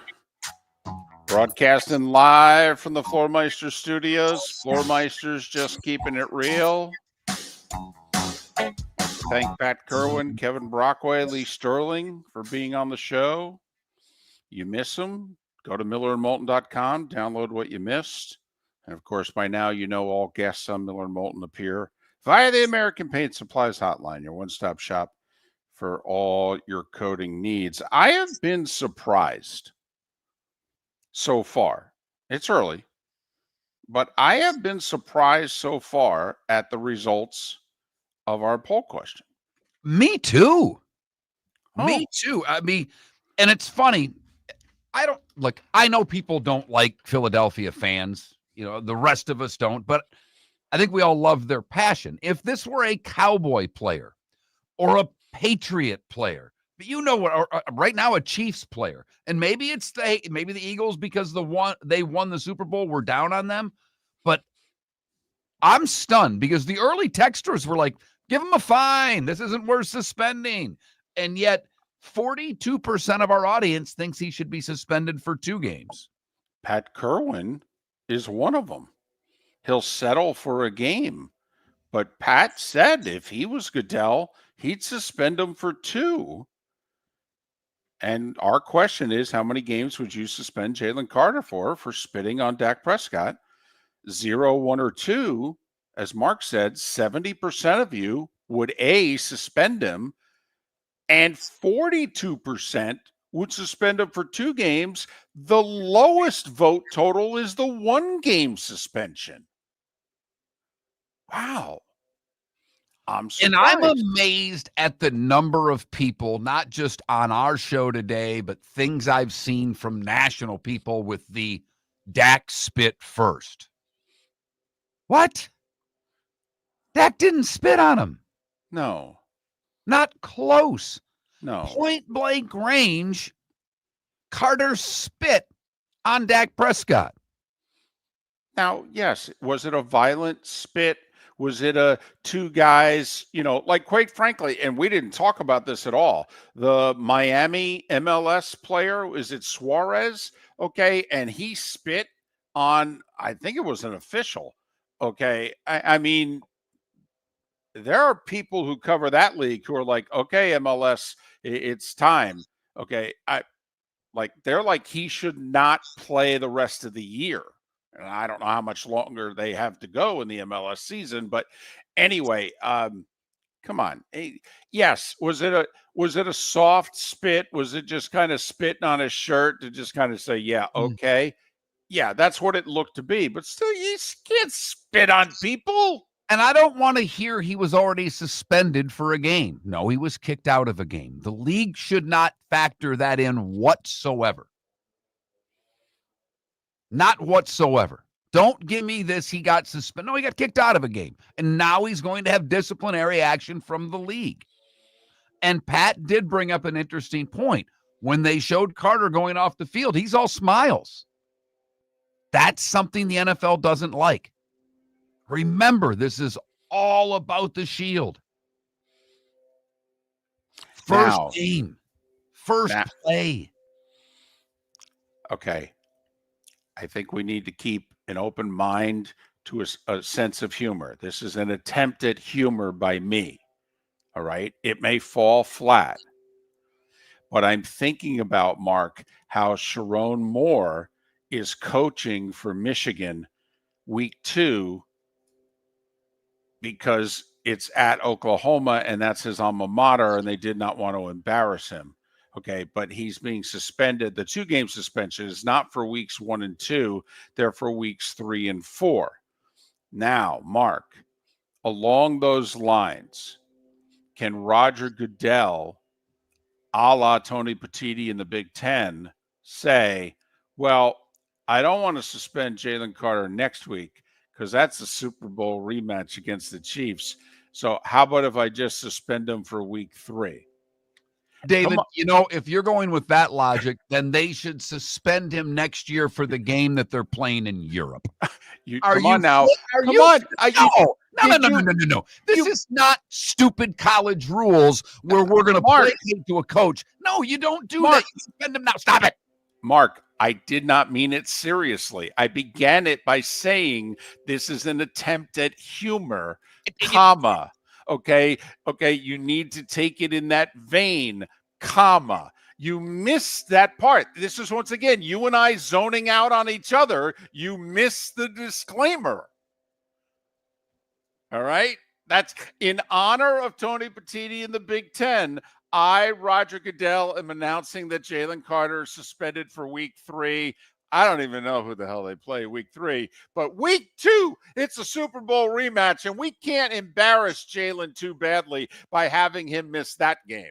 Okay, I apologize for missing that part of it. If he is going to do that, then the only way to properly do that would be to hold the presser tonight before the Chiefs-Chargers game and have Harbaugh next to him when he makes the announcement. Look at you. See, now you're coming around. Okay, now, once again, attempted humor, tongue-in-cheek.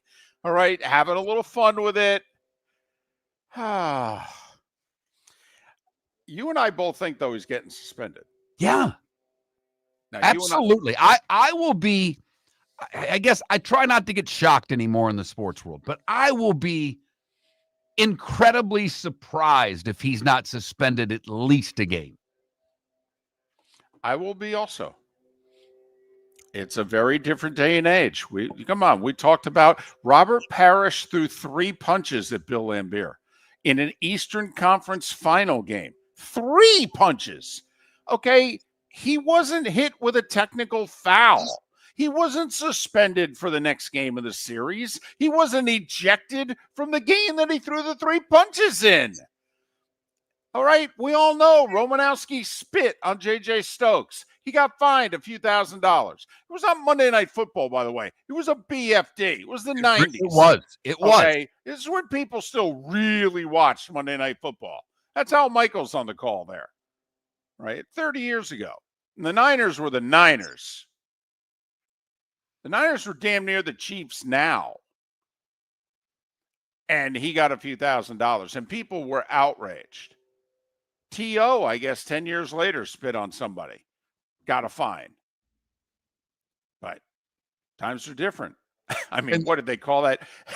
Defenseless receiver hitting the end zone? Remember the play. Perfect ball. Perfect ball by Dak. Receiver drops it. Defender's a little late as he's bobbling, cleans him out. Right. Shoulder, I guess, to head, and they call defensive receiver. I'm texting with 2 guys. I had a Dallas friend go, wow, that's a penalty, huh? Yeah. And I mean, as we said earlier in the show, 3 years ago, 2 years ago, that wasn't a penalty. So you have to understand how this league has evolved and changed. And I'm telling you, that spitting thing's going to be a big deal to Goodell. Well, don't be surprised if it's 2. I'm just saying. I feel badly for Jalen Carter in this sense. So there's a guy down on the field there when he spits who's blows out his knee and is out for the year, and he's got to be stretchered off.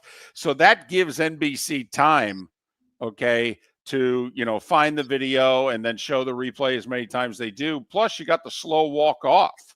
So that's even more opportunity to show what happened. So you got that. Then you got halftime with the 37 people they got on the crew showing it however many times they have to show it. And then 5 minutes to go, third quarter, you get a 65-minute lightning delay. Ooh, we got to kill time, man. Cue up the spit. That's a hell of a point, because it was 20 after 10, I think, when the delay happened, somewhere around there. Right. So we're in prime viewing. We've got a close game. You're right. Uh-huh. And they spent an hour and probably showed that a dozen times. Right. That doesn't help Carter one bit. That's a hell of a point, David, because after all, it's a television show.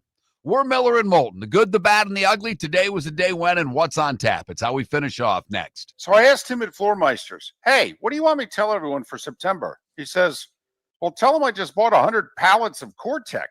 So I've got so much of it, I can keep the prices low. Plus, installation's always available, delivery's always available. And tell them Floormeisters has colors, 15 of them that no one else has. Floormeisters in Naples, next to Costco, whether it's carpet, tile, or Gore-Tex.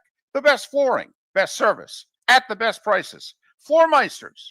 Floormeisters.com. American Paint Supplies, for nearly 30 years, is your one-stop shop for all your coating needs. If you are a designer, a contractor, a professional painter, or a weekend warrior, American Paint Supplies is the place where experts go to get expert solutions. At 6100 Shirley Street in Naples off of Pine Ridge, American Paint Supplies delivers the best solutions with the best products with the best support. Meet Gene and his team today at American Paint Supplies. Call 239-566-2700. That's 566-2700 or online at AmericanPaintSupplies.net. For over 50 years, the Nolan family has been dedicated to protecting local families. Nolan Family Insurance is a second-generation independent agency that specializes in home, flood, auto, and boat insurance. They take the time needed to explain your coverage options and answer your questions so you can make an informed decision that's right for you. If you're looking for an agency that treats you like family, call 941-639-1122 or go to NolanAgency.com. That's 941-639-1122 or NolanAgency.com. Mark Miller for Sleep Treatment Direct. They are helping me with sleep apnea. And by helping me,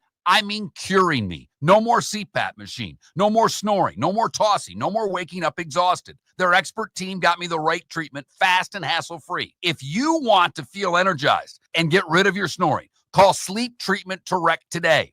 444-1741. That's 239-444-1741. Sleep Treatment Direct. Sleep safe and This sound. is Miller and Moulton.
I saw a clip on Letterman yesterday. It was a 2-minute clip of Burt Reynolds.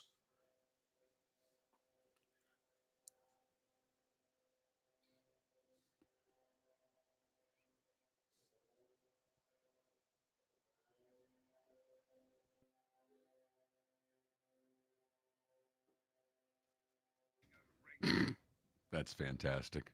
Oh, what were you listening to? The Caliendo you just sent. Oh, yeah.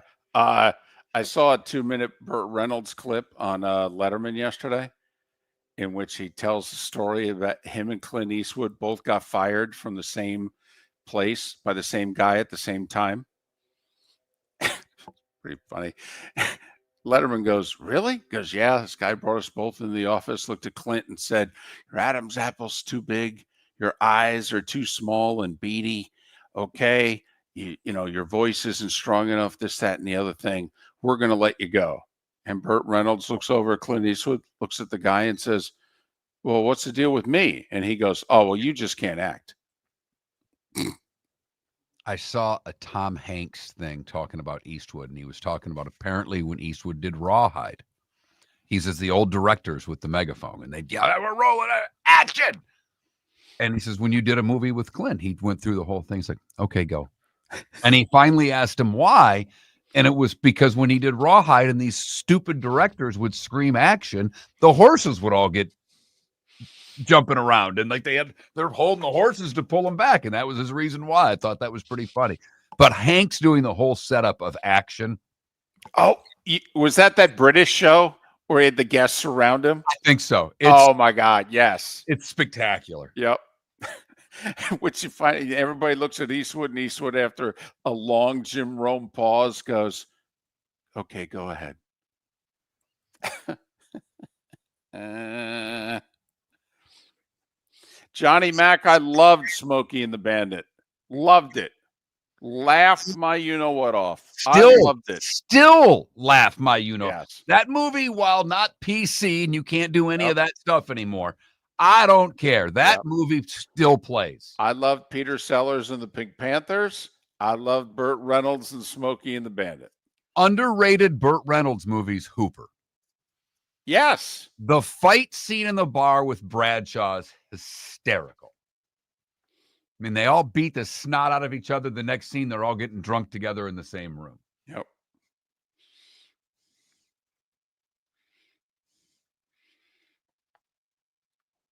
By the way, a dinner with Terry Bradshaw sounds like a really good time. Oh, yeah. Don't you think? I mean, he's got stories and the way he tells them, and yeah.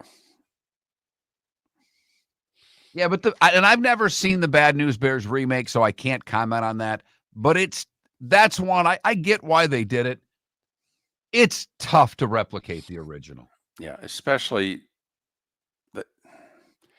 at that time to do a movie like that too resonated so. But I mean, there were so many, like you were kind of a latchkey kid, you know. I mean, there were so many of us that as kids could relate to those kids. Yes. Absolutely. And they lose. I mean, that's the key. They don't win the game, they lose the game. It wasn't a happy ending. It was, no, this is what happened. Then they're all getting drunk. I mean, gosh, that's something. Plus, Walter Matthau looked a little bit like my father. Welcome back to Miller and Moulton. Text the guys what's in your mind at 21,000. That's 21000. And now, here's David Moulton. 22 minutes to the top of the hour. Once we get to the top of the hour, that's it. We're done for today, for the week. That's it. You want more? Go to millerandmoulton.com. That's all we have for you. 20 hours. Took the commercials out. That's it. We come back Monday. I'll be in Chicago. Trying to figure out if I could see the Cubs.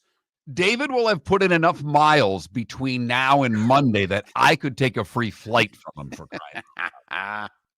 He heads to Portland today to drive to Eugene for tomorrow's Oregon-Oklahoma State game, and then gets up bright and early Sunday and flies cross country from Portland to Chicago. Landed Chicago around noon. Cubs are playing at like 1:20. Yeah. I think it can be done. You and I kind of mapped out the traffic yesterday. I think it'll be easier on Sunday. I also think you have a great idea. What if I just show up in like the second inning? Yeah. And then, buy a ticket and, or scalp, whatever, and then just walk in. Well, I would tell you, get it one of the ticket apps, because they're going to drop after the game starts. Right. If there are tickets there, they're dirt cheap. Not to mention, you might be able to sneak yourself onto a rooftop. Oh, that would be if I were you, that would be my effort. Because you've been to Wrigley. I've never been to Wrigley. You've been to Wrigley. Would be cool to do a game from the rooftop. Ooh, that's very intriguing. They're playing the Nats too. I know they're in playoff mode and all that, but come on, there's got to be a seat available. It's the Nats. Right. It's an NFL first NFL Sunday. Only problem for you is they might take in the game because the Bears fan knows they just have to wait till Monday night. No, that's true. That's true. It's that time again, nearing the end, but not quite there yet. Here's Mark Miller with Today Was the Day When. All right, we start today in 1698. I do this every year because I love this story. Russian Tsar Peter the Great imposes a tax on beards. All I was doing when I did this last night was and I can't do a Trump impression, so I'm not going to bother trying. All I was doing was a Trump impression in my head of him going, beard tax, huh? What if we impose that now? But then I don't know how many bearded people are for him against him, and it would upset somebody. Big day today in 1781, David. This was the day a fleet of 24 French ships defeats British forces at the Battle of Chesapeake and traps General Cornwallis. It was the big turn in the Revolutionary War. We've been paying those sons of bitches back ever since. And they still don't like us. No, they don't. The first gasoline pump was delivered to a gasoline dealer today in 1885 in Fort Wayne, Indiana. Hello. Sioux leader Crazy Horse was fatally bayoneted by a U.S. soldier today in 1877. Today in 1906, big day in the history of football, because St. Louis University quarterback Bradbury Robinson throws the first legal forward pass in the history of American football for a touchdown. Jack Schneider caught it. St. Louis beats Carroll College 22-0. Bobby Jones wins the 29th U.S. Amateur today in 1925. FDR declares neutrality at the start of World War II today in 1939. Kerouac's On the Road was published today in 1957. The Huckleberry Hound Show featuring Yogi Bear premiered on U.S. TV today in 1958. Cassius Clay defeats three-time European champion, and I'm not even going to bother pronouncing his name, of Poland, in a points decision to win the light heavyweight boxing gold at the Rome Games. 1964, The Animals hit number 1 in America with The House of the Rising Sun. Great song. Horrible day in 72. It was the early morning today that Palestinian terrorists stormed the Olympic Village of the Israeli athletes, killing 2 and taking 9 others hostage, part of a group known as Black September. They wanted the release of a lot of prisoners. It would last for about a day, and the rest of the 9 Israeli hostages were killed at the Munich airport. Today in 75, the first assassination attempt on Gerald Ford by Lynette Squeaky Fromm in Sacramento. He was president for 2.5 years. They tried to kill him twice. I mean, lighten up, Francis. Today in 76, The Muppet Show premiered on TV. Mia Farrow was the guest star. That show was a monster. If you go back and look at all of the guest hosts, if you will, of The Muppet Show, it's pretty amazing, the list of stars that did that show. They all did it, David. I was going to say Carson looked at their guest list and said, man, can we get some of them? American Bandstand aired on network TV for the last time today in 1987. It would continue for another year in syndication and 1 season on USA and finally end in 1989.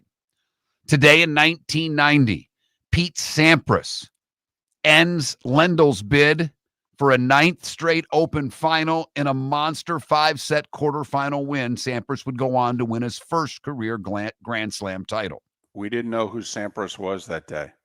Sampras won the first 2 sets. Lendl came back, took the next 2. Sampras took him out. It was huge. Think about it. Lendl had made 8 straight finals.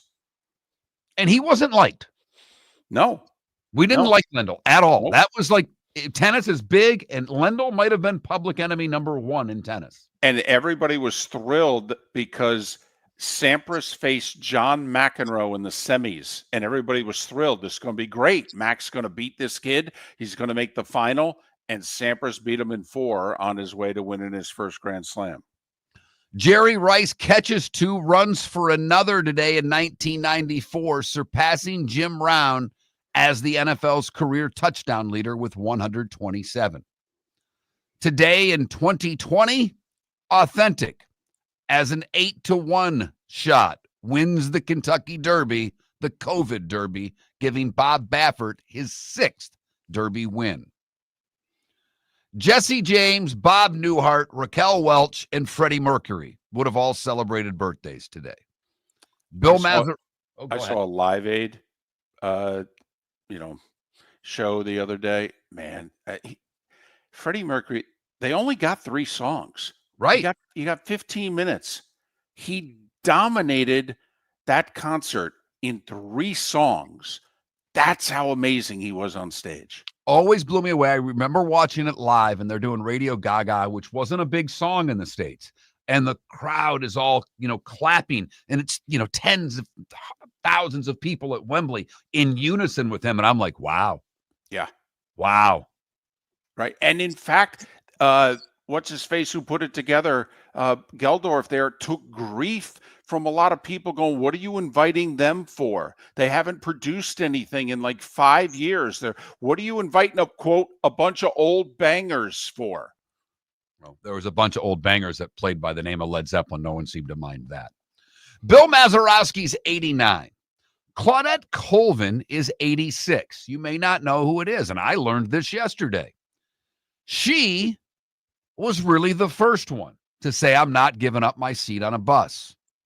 In Montgomery, Alabama, at the age of 15, she refused to give her seat on a bus to a white woman. This was 9 months before Rosa Parks.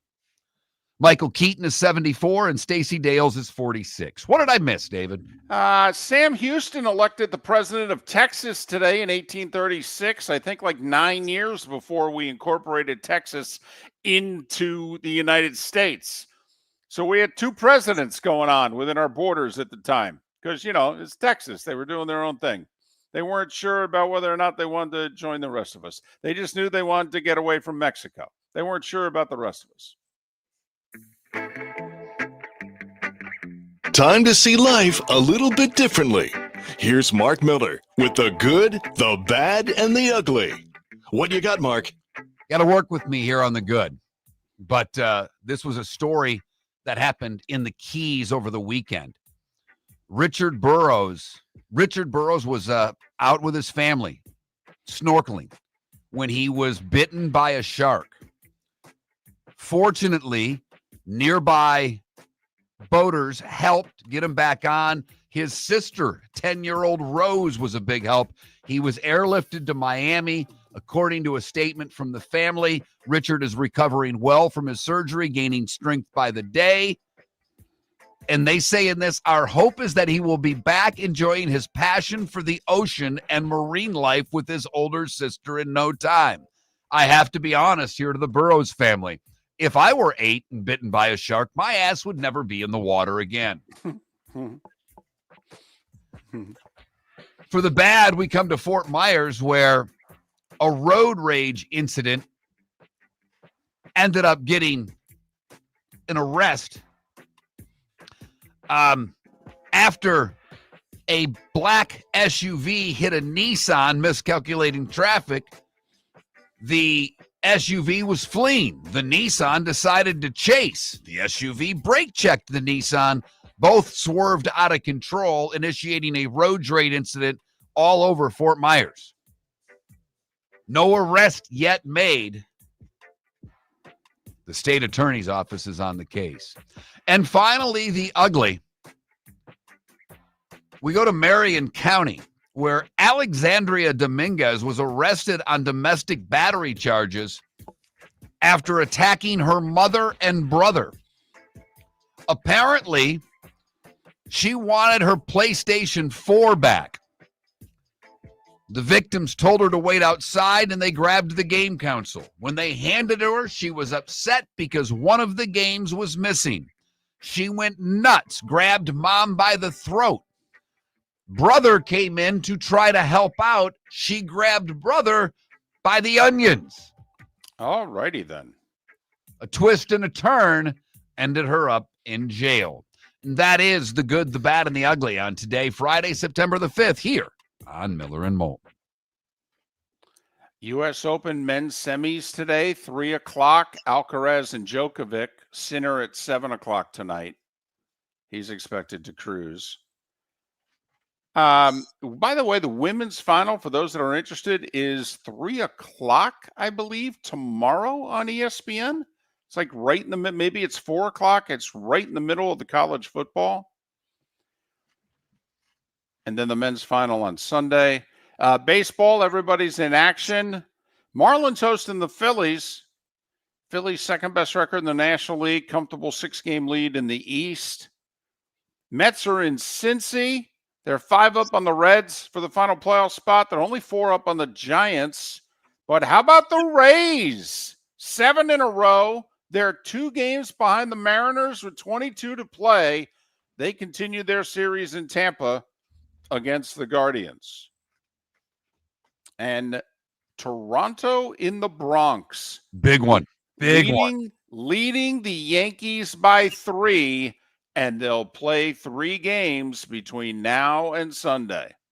When we come back Monday, who's closest to Seattle for the wild card? Oh, look at you. I don't think anybody will catch them over the weekend. But will it be the same number of games, less or more, that Seattle's leading the wild card by, and who's second?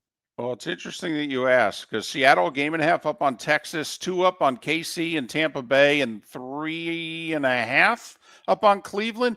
Anyway, Houston's in Arlington for a 3-game series with the Rangers, and the Rangers are 5 back in the division. So both the Reds at home and the Rangers at home, with the teams they're chasing, they get them for 3, down 5. If I had to guess, I think the Rays take 2 out of the next 3, but I think the Mariners go into Atlanta and take 2 out of 3. So I think it will be the Rays, Mark. The Rays will, and the Royals are hosting the Twins. Well, there you go. The Royals, to me, will be the closest to the Mariners when we come back Monday morning, because they get the AAA Twins. Yeah, but boy, Royals are not playing well. They barely avoided the sweep at home against the Angels. But I'll say Kansas City and Tampa Bay are both 2 back of the Mariners when we come back on Monday. By the way, I like Michigan in the Michigan-Oklahoma game. You've not given us a pick on that game. Who do you like in the big game Saturday night in college football? Yeah, I like Oklahoma. They have the better quarterback, and Bryce Underwood's first true road game. Close. Like, I wouldn't lay the points, but give me Oklahoma. Miller and Moulton, you've made it. The NFL started last night with a spit and a rain delay. We get Chiefs-Chargers tonight, a little college football on Saturday, and then at 1 on Sunday, it all begins. Bucks, Dolphins, and Jags all at 1 o'clock. Have a great weekend. We'll be back Monday morning, 6 a.m. When you're craving the real taste of Chicago, there's only one name to know. Jimmy the Beef Guy. We're talking tender, juicy Chicago beef sandwiches. Whether your party's for 10, 100, or 200, bring game day to your house with Jimmy the Beef Guy. The catering packages come with the beef, the gravy, the peppers, the bread, everything you need. 2 convenient locations, Fort Myers and Bonita Springs. Skip the ordinary and bring the beef. Jimmy the Beef Guy, Chicago flavor, Southwest Florida style. Call today or visit jimmythebeefguy.com. Tell them Miller and Moulton sent you. Shoeless Joe's Sports Cafe, your home for all the football and baseball that September provides, plus a nightly food special.